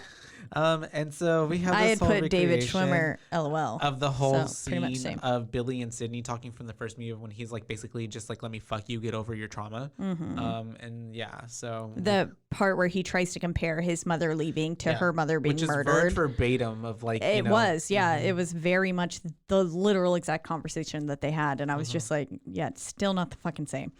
But this is where then we get the conversation between Dewey and Randy of they're talking about the rules of what happens in a sequel. And so number 1, the body count is higher. Always higher. Very higher. Number 2, more carnage. Yep. The kills are more gruesome. There's more elaborate. Blood, more elaborate. Which we've already seen we've already seen both those. And all of them. And then we see 3, if you want your sequel to become a franchise, never ever cuts out. Yeah. It doesn't tell you. I love that too. And it's the way that you never find out throughout the whole entire thing. It did a good job. I was like, ooh. It's the way I rewound it. Just trying to be like, was I just dumb? Did I just miss it? No. And then I was like, oh no. No. That was intentional. Same thing. No. And it's the way that I even did the exact same thing, because I'm like, wait, was it? And I was like, fuck, I got to take notes. Hold on. You don't hear it. And so it's literally, look at my notes. 1, 2, 3. There's no 3. Yeah, I was like, I wrote it down, but then it's just a bunch. Where the fuck is it? It's a bunch of ellipses. Yeah. There. I was just like, And so, and then who were they? They're going through the list of suspects in their mind. They're naming some people, and then Dewey was like, serial killers are typically white males, and I was like, it's the way you were so fucking right. Yeah. Very much so, right? Fuck because white people. statistics, I'm a white and people, because, like, me. hello, real life, But yeah, it's the way they're going through these lists of suspects, and then it's the way that Dewey's even like, these guys are your friends. And they named Hallie, and then he was like, it could be Candyman's daughter. Yeah. And I was like, okay. Okay. I was like, ooh, all right. That's a little bit of a racist joke, but all right. Oh my God. Yeah. And so they're going through all this, and they see if it might be. This is when Dewey goes, well, it could be you, and he was like, I understand that I'm. Then it's you. Yeah. And he says, I'm an unrequited love slave of Sydney. And I was like, I love that. And that's when you get even more of like, well, obviously he's in love with Sydney. Maybe it could be, yeah. Yeah, and it could be. But also if it's Randy, then it could be Dewey. And that's when Dewey's like, you know what? All right, skip it. Yeah, let's table that. But that would have been such a great. Adds even more to the like, wait, it could be both of you. Wait, what? Yeah. Yeah, because, well, this time I did not, because I was like, oh, Dewey. But it's because I think that I went in watching it like more forgiving of him because of how I literally thought it was Dewey the whole time. Yeah, I was just like, it's fucking Dewey, and then I thought it was Shaggy. I didn't suspect Billy at all. And then especially when he got stabbed. Yes, and murdered, and I was like, perfect. Of course, that's a great way to prove that you were not the killer. How in this movie you're like, you feel then really sad for Derek at the end because it's like, fuck, it wasn't even him. Yeah. Like, yeah. When he got shot, I was like waiting for it to be a joke, and then I was like, no. I was like, fuck, this homeboy died. He loving real this dead. Girl. Yeah. Oh damn. He was actually good. Well, it's the way also too. I mean, spoiler alert: if you're a fucking friend of Sydney's or a love interest, you're fucking dead. I'm sorry, you guys. Do not get close to this girl because she even tries to tell Derek that. Like, you should just get away from me because like you'll probably get hurt if you're around me. Oh, sad. And so anyways, we then segue into her being with her like play director, college instructor, because she wants to drop out of this play. But it's the way that the dude is just like, well, one, I was just like, oh, wait, but this is where we get the conversation with Joel. Oh, Joel. Yeah. And he's out. Because he was saying, this job comes with a few drawbacks, and I was like, because he started reading her book. Yeah, she said this job comes with a few drawbacks. I was like, possible murder is not a few drawbacks. Yeah. And this is where he goes, bitch, I'm black. I gotta get the fuck out of here. We die first. Yeah. And he's like, I gotta get out. And then yes, the drama teacher, he's cringe, honestly. Very cringe, but it's the way that he was just like trying to really convince her to not go. He's like, you're a fighter. And I was like, ugh, this I thought about teacher. From a teacher perspective too, because like I've had so many of my like strongest students go through shit. Yeah. And especially this year too. And I had to tell them like, literally, I mean, I need you. Yeah, I need you here in order to make. I need you to make this work. This production work. Yeah, without you, it's yes. Yeah. And so I was like, oh God, the way that I've been there, and then I felt guilty because I was like, the way that I'm asking them to write off trauma for themselves, and I don't know. Yeah. Only one. I've had multiple people try to like quit this year, but only one of them had like a. She didn't even try to quit. She just had a legit actual thing, and so it's like. Yeah. I don't know. Oh, that went deep.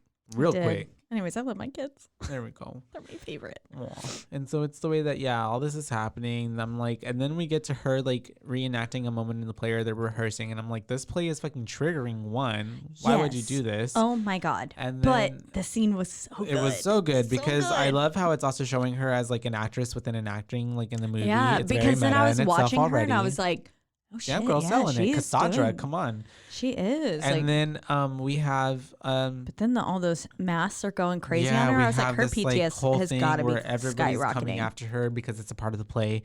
And then like obviously Ghostface is kind of in there, but like it's the way that you don't know if like Ghostface is actually there or not. She might be hallucinating it because of paranoia. I do think that was a paranoia thing. Field hallucination because like, I mean, I've got like pretty intense PTSD from not from being murdered, but attempted murder. But it's the way that it will literally make you see stuff that is not there. And so for me, I felt like she entirely in that moment was having like a panic attack. Yeah, and it was not Ghostface. Not cute. But because everything else was so triggering to her that So I mean that scene was so good. Oh, it was so good. And she's up there crying by herself, and Derek comes and he's like, she obviously doesn't trust him because it's very convenient for him to come right after that. And she's like, how long have you been here? Yeah, exactly. And he was like, do I get a say in this? And I was like, no, bitch. Whenever she asked for him your to give life. her space. Yeah. I was and then he's like, I guess I have to try to be understanding. And she's like, yes, you do. You do. Yeah. You absolutely do. So it was comments like that, which I realize now is just male toxicity a lot of the times, especially in the 90s. Well, especially because it's so fragile. So they have to be like almost, yeah. And so but it made me suspect him even more. And so then after that, we have it leaving all of that, and then we have it going to the some tree where Gail and Randy and Dewey are meeting because they're talking about everything that's going on. And that's where we get the name drop of Jennifer Aniston with the nudes being leaked, and it's Monica's head on Jennifer Aniston's body. Yes. And so I was just like, I love all these Friends references. But then. Yeah, I know. I get it. Okay, wait. But did the bathroom covers in the bathroom not remind you of Jason? What? Bathroom covers? They're like the drain covers in the bathroom. No, I didn't even pay attention. Oh, they remind me of Jason. Anyways, that can stay in. That's fun. We took a quick bathroom break. Yeah. Because this is a long one. I'm sorry. Sorry, guys. We're trying to get through it, but there's just so much to cover. There really is. We really like these movies. Okay. They're so good. And so we have the whole, so we get to the scene where Randy and Gail and Dewey are sitting by the tree and they're discussing what's happening with the murders. And then we get a phone call from the actual Ghostface on Randy's cell phone, right? Yeah. Who was it that said, I'm going to go get some donuts, Prozac, and crack? Wasn't that Joel? Yeah. I guess maybe that happened somewhere in there too. Joel left and did that because at this point he still wasn't necessarily gone. He was still kind of holding out. Yeah. And so then they get that phone call. They get that phone call. And they're all looking for him. They're all looking because it's at this point, I guess it's 1997, so more people have cell phones on campus. Yeah. But then they fucking they're leave Randy everybody. Alone. I know. Well, one, they leave Randy alone, and then it's the way that they're just snatching random people's phones. Just the way that later fucking Dewey pummels that man. He just tackles him, jumps off the little bit of an awning ledge thing, and just and the way that when the kid answers his phone again, he's like, "Mom, someone just tackled me. I'm sorry." And he's like, "No, they're still there. They're just standing there." Mom. Yeah. And so they're just trying, and it's the way that he was even white suspect, 9 o'clock. So they do all this shit, and it's I love when Randy goes, "What's your favorite scary movie?" Literally, he pulls it back on him, and he also asks, "What's up?" Yeah. What's up? From Scary What's Movie. Up? I didn't even think about that. Yeah, I don't know if that's what inspired that, but I heard the "What's Up" and I was like, that might have been what inspired it because obviously Scary Movie came out after. Yeah. That's what I'm wondering if that's what inspired the "What's Up." Oh, that never even. But also, I think there was something pop culturally happening at the same time. Probably had to do with it. I don't remember. Anyways, and so then we have Randy having this conversation with Ghostface, and he's like, "Fuck you," and he's like, "Bill and Stu are better, more original at this." Yeah. It's the way they literally tried to kill him. Shit on Billy, and so that's whenever the Ghostface then emerges from the van. Wait, hold on. It's the way that Randy's like, "That rat-looking homo-repressed mama's boy." Yeah. About Billy. I was like, oh shit. I was like, tell him how you really feel. Oh Literally. My God. And I think that's what did it in for Randy, as we learn later. And Ghostface at this point said, "You will never be the leading man." Yeah. And I was like, and that's when he's like, I love the way he's like, "Fuck you." Yeah. And then obviously we have Ghostface snatching Randy into the van, murdering him as these film drum van. Yeah, the film van, just as these drum players from the band. Oh yeah, it's like a. And then I was like, what is this stomp? I don't know. Something, yeah. I was like, okay, how convenient. Really though.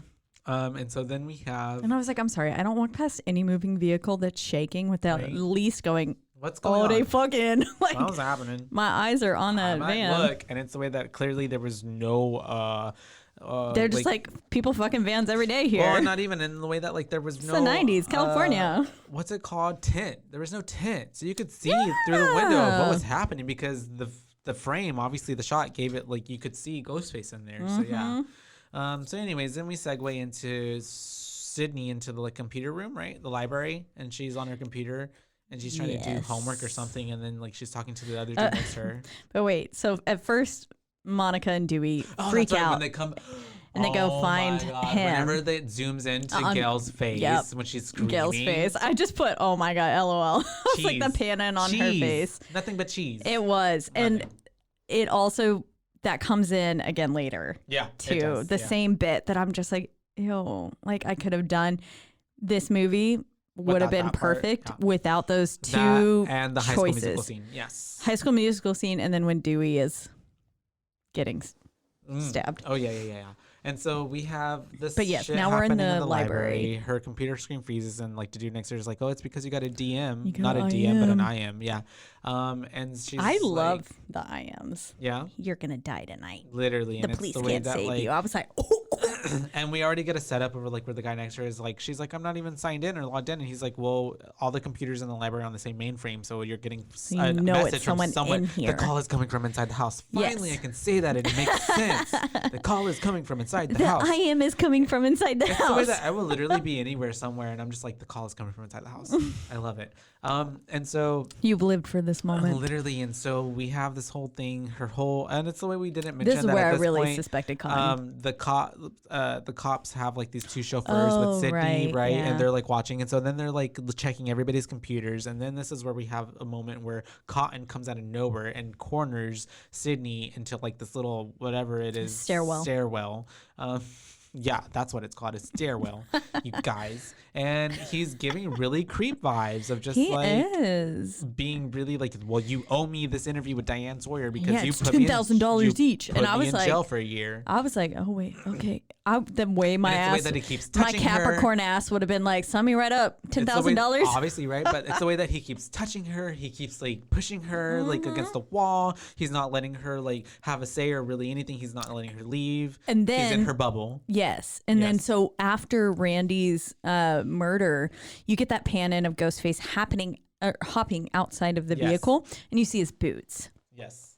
And then Cotton is wearing very similar boots. So it's almost leading to you thinking that he is the murderer. Yeah, because I put his boots with like 4 of those like the eye emojis. I was like, And so it's the way that he's having this whole thing. It's the way that I put Cotton is very opportunistic, which I mean, I guess after getting out of jail, you don't have any too many opportunities. So if you want it like a I imagine most people aren't hiring him. Yeah, then sure, that might be worth it. Being I would also capitalize on that. And so, excuse me, it's the way that they're having this whole moment, and then the cops come up and they like push. They're finally like, oh wait, something's we're happening here. with Sydney. Yeah. So they push him up against the wall, and then we segue into the whole, police station where they're trying to question him. Liv Schreiber playing Cotton. Her acting in this police station scene is awesome. The way that her hands are shaking, just down to the way it feels. Again, it puts us in the film, just like with VHS and everything. I felt very like, oh, fuck, this is happening to her. Yeah. And so she just, shout out to Neve Campbell there. She did a fantastic job. And so, we have them questioning Cotton. They can't really keep him, even though he's being a dick the way he's answering to their questions. He really is. And he's being very suspicious. Especially when he meets Gail Weathers, and he's like, not having character doubts now, are you? Right, yeah. Like, and I was like, bitch. And it's the way that in this moments, too, whenever they're about to transport, they're telling Sydney that they're going to take her to a safe place, and it's the way that in this moment too, I love the way that the movie created doubt for me in the way that you're not gonna Sydney's like, oh, I'm not gonna be alone, and Hallie's like, I'm gonna be there right there with you. And I'm like, oh wait, can Hallie be a part of this again? I didn't suspect Hallie there. I just love the way that I think, like, also too, sure, it's very far fetched because at this point she's the best I still would have loved that. It would have been like Jennifer's body. It would have been a great twist, but also too, it's just like it does, like, in my head, the way that she, like, the verbiage, the way that she even said it is like, oh no, don't worry, and then she's like, I'm her psychiatrist later on too. Yeah, I'm not leaving your side, like kind of thing. Because then if you think about it, in another world or realm or universe, she could have been the killer and been using Sydney as like for her own personal gain of like, I'm a psychiatrist, like I want to write a book or something on this, or like learn how a victim responds to being chased again by another because killer. We hadn't mentioned she is actually going to school for psychology. Literally, she's a psychologist. And so, yeah, it's just, to me, I thought it was another very smart play from the movie to like make you feel again like this person could actually be the killer as opposed to everyone else you've been thinking through the whole movie. Exactly. And then we leave the police station and we get Gale Weathers running into once again, what's her face? Butter. Debbie. Or Salt. Debbie Salt. Yeah, Debbie Salt. Butter. Butters. She runs into Butters. She runs into Butters. But I love the way she goes, "Look, local woman." Yeah. Like, this is where, I think I said that earlier too, but this is where she actually said it. Oh, yeah. And she's like, "Look, local woman." And this is where Joel is like, again. I'm leaving. I'm out. And I was like, Joel's the only smart motherfucker around here. Everyone else is dumb as hell. And then we get I named, oh my God. I said Mooey Gooey, as in Monica Dewey, Gale Dewey. I don't know what the fuck my brain was thinking at like 6 a.m. this morning. Anyways, Mooey Gooey is at it again because they're trying to examine that footage now. Yeah. She's like, "I guess some free time. You want to examine this?" And it's the way that they start making out, and then obviously they I put, "Oh my God, just fuck already!" Literally. And then I was like, "Oh my God!" I hated the music that was going behind them with these like bells. Like I did not like it. But then he ends up with his hand on her titty, hot. There I was again with hot sauce on my titties, barbecue sauce on my titties. Sauce, there it is. Hot sauce on your titties will burn a little bit. Spicy. And so then it's a little bit next level. We have them looking at this footage, but then obviously as they're looking at whatever B footage that she got, another TV starts displaying footage that, as we know, I mean by now, like Mickey was filming because he's a film student and he wants to recreate shit. I was like, oh shit, someone else playing that death footage. And then I, in my mind, was like, wait, did they have that technology then? And I was like, okay, wait, no, they still did live news castings and stuff. But in my mind, for like a college place, I was like, was that real? But it was.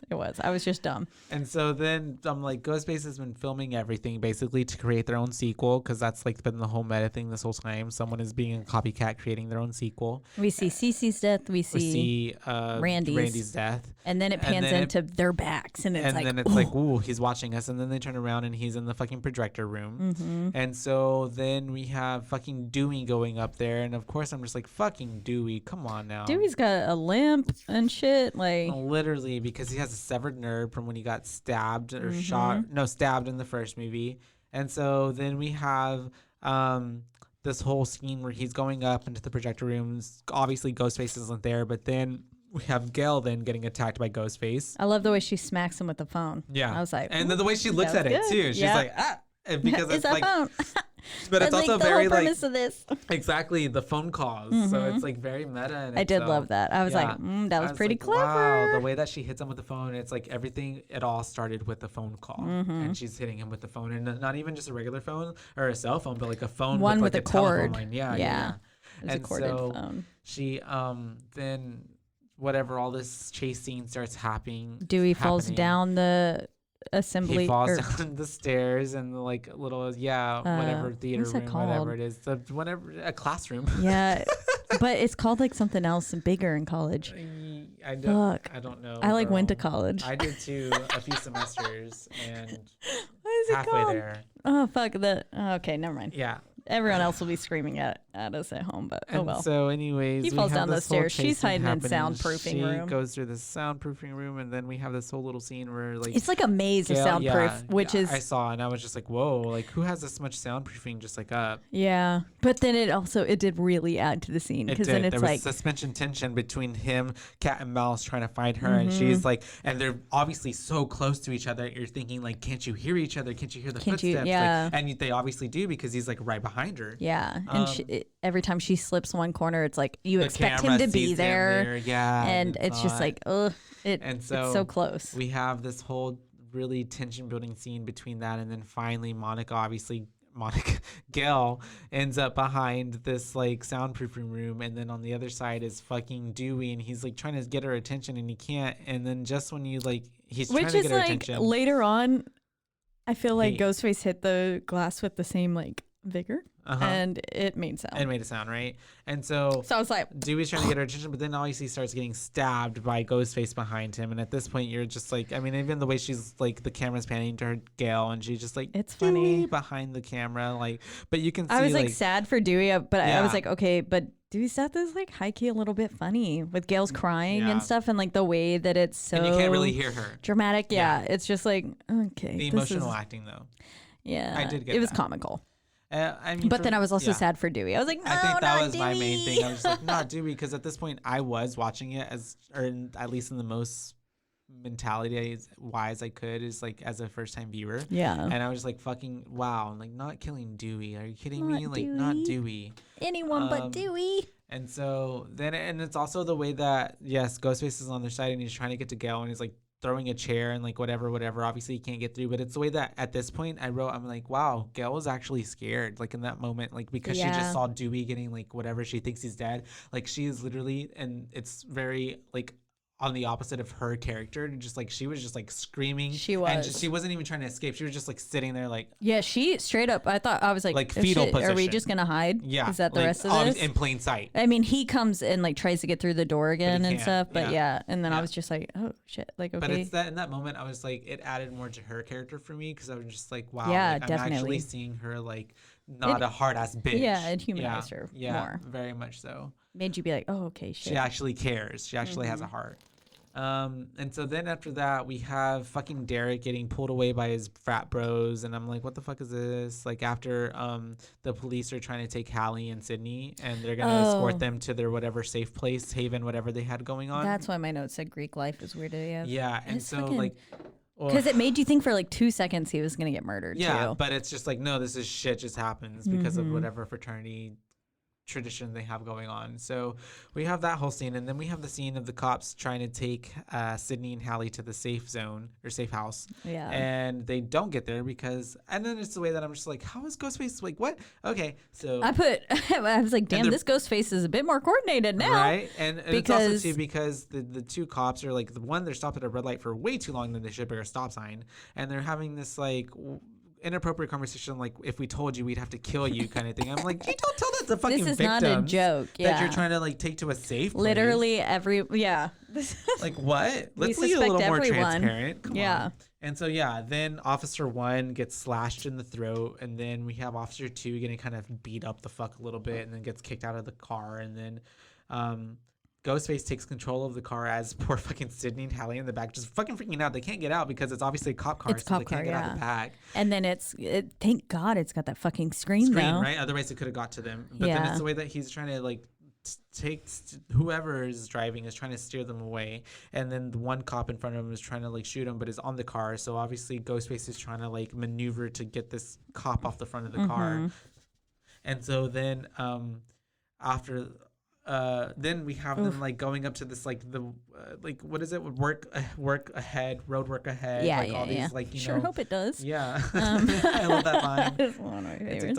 And so then it's like we have Ghostface swerving all over the road, and then finally crashes into a work zone, construction zone, and then kills and impales the one detective cop. I love it, and it's the most gruesome and bloody part of the movie, and it's the way that it was some Final Destination shit, but it's the way that they actually had made like a whole dummy of the body of the cop or whatever, and the whole point was for like the take for it to go into his arm. But it went through his head. So with that one take, because they only had the one dummy, it went through his head, and it wasn't planned, and they were scared that it wasn't going to be. It was going to be too gruesome. And that the MVA, whatever, AA wasn't going to let it happen, but it went through. Good, thank God, because that was my favorite death of the movie. And the one I was like, it wasn't even a like direct Ghostface death, but even, kill. So you know how like we watched it on Paramount Plus, and it's a streaming version, and you can actually see like the body like. You know, whatever. On the theatrical version, it wasn't that long. Okay. It was like just like quick, like just like the Casey thing at the beginning of the first one. It was very like a flash. Interesting. Yeah. And so I love that. Oh my God, the part where Sydney and Hallie are in the car and they're trying to get out, and they get out, and so it's nervous like, the whole time. Very nerve wracking. The tension was I high. really thought Hallie was gonna die. Wait, it was the way that Hallie asked, "Is he dead?" I was like, "Bitch, he's definitely dead. He dead. It went through his eye."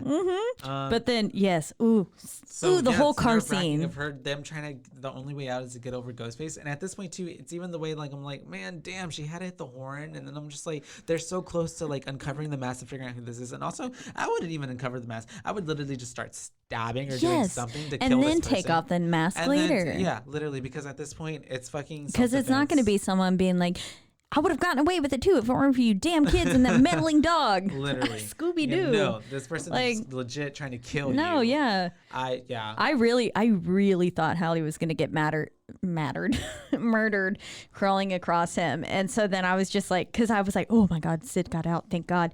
And then I was like, but hey, Hallie's about to get murdered. Yeah. And then I was like, oh damn, okay, Hallie got out, okay. But then, because Sydney has to go back and be this boss ass bitch and be like, I'm tired of see who it is. I'm tired of digging, Grandpa. Better dig them holes. Get them sploosh. And so she is like, I'm tired of running. That song. I love it. And so then she goes back, and of course, Ghostface is not there. He's gone. And so then she comes back and is like, Hallie, he's not here. And I love the way that Hallie's like, what? And then he jumps up from behind and just starts stabbing her. And I'm like, oh, man. Yeah, I did love that. The way that at this point it really came into my head. I'm just like, damn, everybody that Sydney loves or her best friends, like, you're dead. Like, damn. No survival sucks, for you. Literally. And so then we have, of course, what is it? That's when we have the cut through. It goes back to Gale Weathers. Gale Weathers. And Cotton gets literally caught red-handed, but it's, but I don't think it's him. Yeah. He tried to help Dewey, and so his hands are covered in blood. Dewey's blood. And then we have a cut to she getting out, running away from him, and she runs into fucking Debbie Salt again. And that's where I'm like, how the fuck is this bitch everywhere?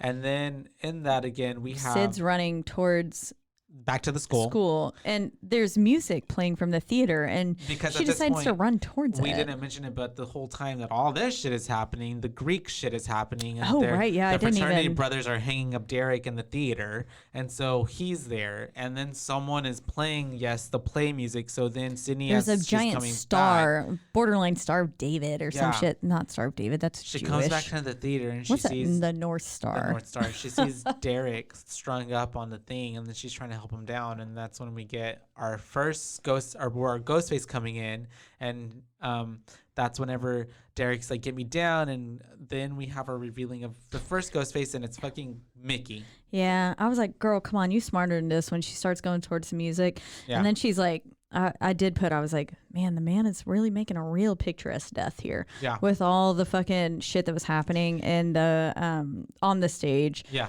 It was just really good. And then I put and then yes, we get Ghostface, and I was like, it's Mickey for sure. He had them crazy eyes. Yeah. He had them real crazy eyes. And just like, what was that? How I Met Your Mother. And so, How I Met Your Mother, oh my God. And so then we have the reveal of Mickey then revealing his true voice, and then they're like, what the fuck? And then it's fucking Mickey, and then he takes the mask off, and then everybody's like, what the fuck? And then Sydney's like, what the fuck, Mickey?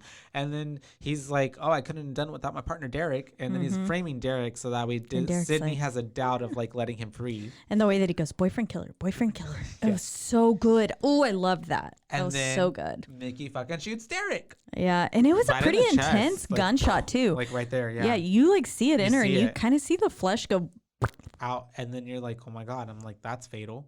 Yeah, I was sitting there in the back of my mind. I was like, how could they fake that? Yeah. And then I was like, fucking Derek. Because I was still a little bit suspecting him. Everyone Sydney loves dies. That's what I have written. And then I'm just like, Mickey is crazy, because then he starts going on this spiel of just like, well, I want to get caught because I want to like plead insanity, and it was the movies and all this, and get his 15 minutes of fame. And then that's whenever he's like, talking to Sydney and saying this and that about whatever Billy, and then she's like, well, you got one thing wrong. I fucking killed Billy. Oh yeah. Before that, he said something about if you had a mom. Oh yeah. And I was like, and that's why she's already revved up. He's like, this is just a prelude to the trial, and I was like, he is a very good crazy person. His actor. Yeah. Very good. But then, and she's like, I fucking killed him. And I was like, yeah, you did, Sid. Hell yes, bitch. You did fucking kill Billy. Good for you. And it's the way she double taps that mama just the same way. Yeah. fighting fucking Mickey. Wait, what are my notes go like? Yeah, you did Sid, and then it's just LOL. What? Because of the way that she's fighting Mickey the whole time. Maybe. And maybe their banter throughout it. And then it was and then the next one is Billy's mom. What the fuck? Yeah, because then Mickey's like, I had a partner. I told you I had a partner. And then Gail walks out, and then you're like, what? And then Gail shakes her head like, no, it's not me. And then Billy's mom fucking walks out, which is Debbie that's Salt. why I was saying. Yeah, and it's Debbie Salt who walks out, and you're like, what the fuck? And then Sydney is like, what is it, Mrs. Loomis? Mrs. Loomis, yeah. Mrs. Loomis, and then that was when I clicked it all together. In with Loomis. I was like, oh. Yeah, and so then Gail was like, wait, I've seen pictures of you. And she's like, well, this is 50 pounds lighter and like a lot of work done. Some work done.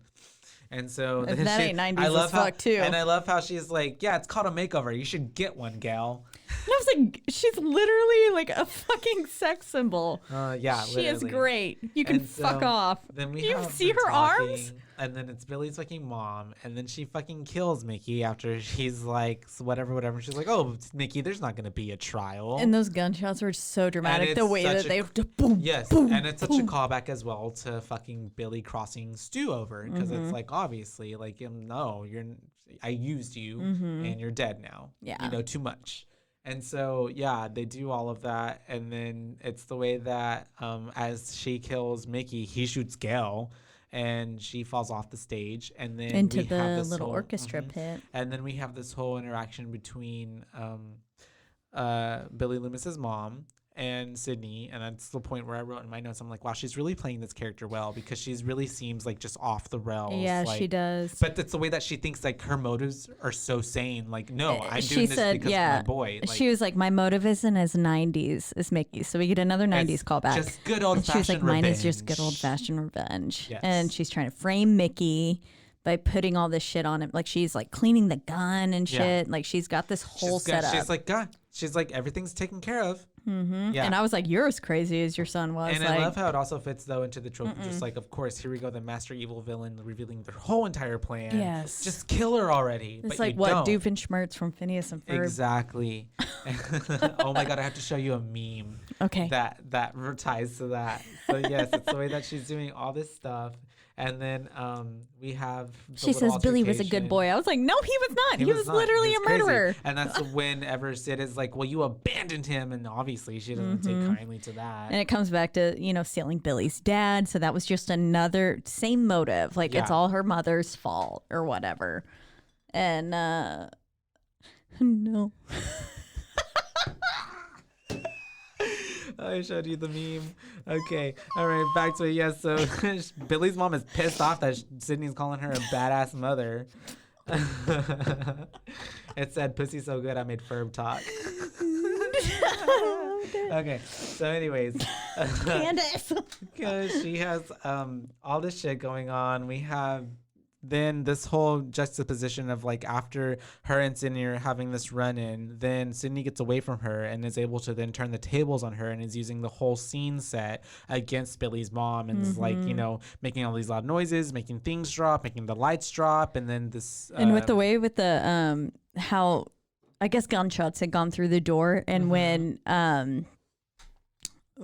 Sydney pulls off the axe from the wall, it was very The Shining. Here's Johnny. Yes. Another horror movie reference. Yes. And so I was like, oh, good. And just pile it on. Without it like being. It's not too on the nose. It's not, yeah. Because they don't like actually reference with her actually hitting the She's not going, here's Johnny, and like cracking it's very through. Just like, wow. And but the it way still gave that you that Billy vibe. Loomis's eyes are looking through the door or window. And so we have this whole situation where Sydney kind of takes her power back and she's fighting with Billy Loomis's mom. And then she finally which one she lets these rocks, the fake rocks go. But you get a small tidbit of that during the first dramatical theme scene where, during everything where she has her PTSD. Rehearsal. There's one rock that falls and it's now very foreshadowing. And now, but then it's also, I'm like, aren't these fake rocks? Like, shouldn't they be just bones? I was like, aren't they? But they knock her over. They do. She does get up rather quickly, though. Yeah, she does. And then she comes back through, on the Sid's just in there pulling every lever. She's like, I'm going to get you. I got you, Kronk. And then, literally. And so then Billy Loomis's mom crashes through the behind-the-scenes part of the set and then is attacking Mama Loomis ain't Sydney. And then they're going at it. And Cotton comes in. Cotton comes in and he's like, whoa, stop. What's happening? And that's whenever Billy Loomis's mom is like trying to convince Cotton to like, you know, not to let her kill Sydney and to let Cotton be the star of the show. Like, you'll be the only survivor, this and that kind of thing. And then he mentions Diane Sawyer again. Because he's talking to Sydney, he's like, wow, Diane Sawyer sound pretty nice right now, right? And then she's like, consider, and I love that she's like, consider it done. And then I love the way that Billy Loomis's mom looks at her like, what the fuck? Like, and then he's like, shoots her. Yeah, pops back. And it's also dramatic in the way these gunshots like get her.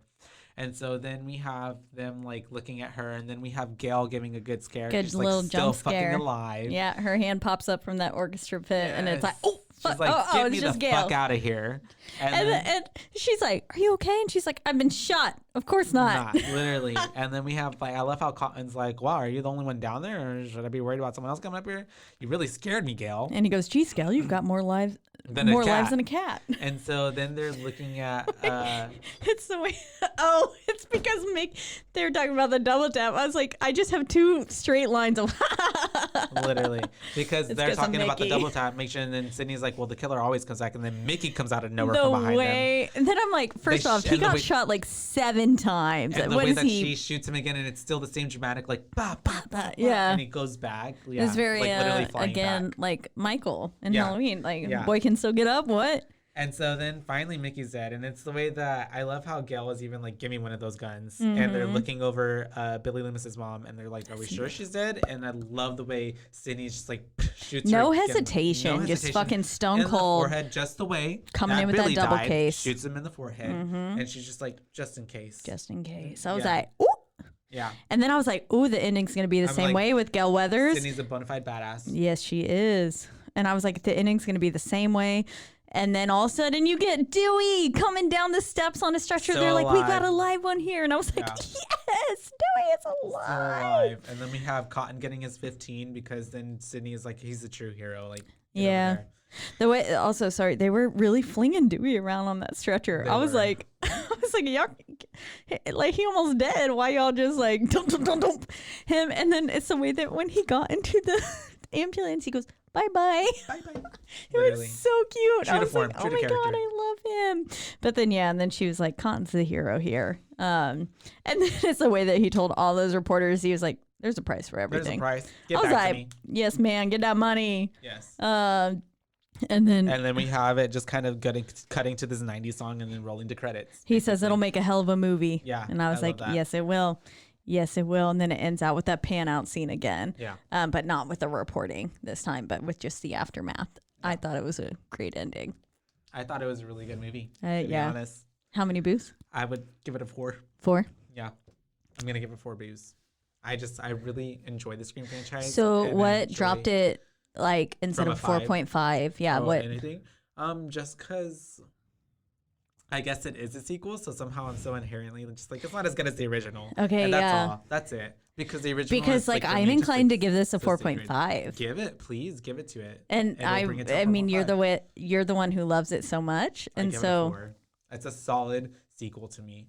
It's a very solid sequel. I don't think that the only thing that I think I could have first off, it was 2 hours long. Yeah, it was very long. It's long. It is long. Hence why this is the longest fucking episode. Sorry, you guys. There are some pauses in here. Not check it out. But yeah. But still, this is a lot. There's a lot to cover. This was a long movie. It was. And so aside from that, and then the few pan-ins with Monica's like, yeah, or I'm sorry, Gail Weathers. You know what I really love? Would have really loved to. Yeah, we could have taken out the one High School Musical scene. We could have taken out the whole scene. But that still was so fitting for like that time because of like 10 Things I Hate About You and everything. Like it is like super on the nose, on brand. The time period. Yeah, for the time. And it's very pop culture referencing. Yes. I get why it was in. Just feel like maybe I gave this 4 because I feel like because Billy Loomis's mom gave this whole like, well, I went online and I found this one serial killer and he's up and coming and like whatever for Mickey's like whatever, and she was his backer. She paid for him to go to school. I just really feel like that is pretty dumb. And that I feel like it would have been more like making sense to me, more deeper for me if like Mickey would have been, which we'll get to in Scary Movie 3, but... I'm excited because I don't think I've ever seen Scary Movie 3. So I don't even want to mention it, but I feel like it would have been more like of a detriment or like more connected. Or if, Scream 3. Yeah, we just said Scary Movie 3, sorry. Scream 3. If Mickey would have been like her half son, half stepson, Billy's brother. Mm-hmm. Like it gives it more like gravitas to like he had an okay, well now I bring mine down to a 4.2. You're right. Like it would have just gave it more. Like I give Billy 4.25. I give Billy Loomis's mother, and it also gives very like Jason Voorhees' mom kind of vibes. Like same like callback to horror movies. Like the mom's getting revenge, good old fashioned revenge. But like Mickey's part in it, I feel like. Or maybe if it would have been a different character, not Mickey. He was just a good crazy person. Yeah, literally. Or maybe if she would have like then influenced either Randy or someone else, like it would have gave it more like heaviness. Because like, Randy was still like this hurts. close like, with them. I trusted you, and now you're the killer. Yeah, no, if it was Randy, I would have been fucked up. Yeah. I would have been fucked right up. Yeah. Or if it was Dewey after this point, after I went through a whole movie of suspecting him, and then half a movie of being like, oh my God, I'm so sorry that I felt that way about you. And then he came in, he was a fucking killer. I'd be like, I fucking knew it. I hate you. Yeah. Like, oh, I would have been so upset. Okay. Damn it. Okay, it's once a 4. again, you guys, we're in the Rogue Media Network studio. They take really good care of us. They took such great care of us today. They really just like hang in there with us. I'm so sorry, but we are wrapping up. We want you to check out all the other shows that they have going on because there are so many. So many great ones. And if you listen to some of the advertisements before our own podcast, you know that if you have a podcast that you want to start, please hit them up because they are so interested in getting more people out there and more content. So please do so. You can literally make a podcast about anything. Literally, we're doing it right now. You got something you want to talk about? You want to talk about gardening? Come here. I don't know how to take care of plants. I need more help. Please do it. I'm pretty sure like 8 of mine got diseases. I only have 4. I can do a lot of things, but I can't keep a plant alive. Same. Not even a succulent. And so, no, you those guys, just please listen to everything else. And also, too, you can find us on all of your streaming platforms, which are... The biggest ones being iTunes. We've also got... Spotify. You can find us on Stitcher. But don't forget to rate, review, and subscribe wherever you do listen. Yes. Those really do. We did get another new review, so that was sweet. And we really love them, you guys. It really just proves to us that, like, hey, we're doing something right. We really love entertaining and they all like listening, and we want to interact with y'all. Because so just please. Regardless, we have a good time, but we want y'all to have a good time, too. Literally. I mean, because we are like besties, so it's fine. And so we're also too found on social media at one platform, which is Instagram at Boobaes Podcast. That's right. And that's just BOOBAES, not babes, because we're your baes, not your babes. Right. That's right. And follow us on there. We will sometimes ask for feedback. We do. It depends. Yeah. But definitely. We love getting to hear what y'all feel, and we love having y'all slide into our DMs. Please do it more often. We've had a few people do it. They give us their feedback on the like shows that we've done, the episodes, and also what they think about the movies. So please feel free to talk to us. We love it. We love interacting. We love getting other people's perspectives, and it makes it all worthwhile. It makes more fun. Yeah. So it's a lot of fun. This has been a really fun one, you guys. It has, yeah. And keep your eyes peeled. Started off sad. I'm happy now. Because we might be having a Screamathon just like this movie's opening title. Yeah, that's right. So until then, bye, bays. Bye-bye, bays.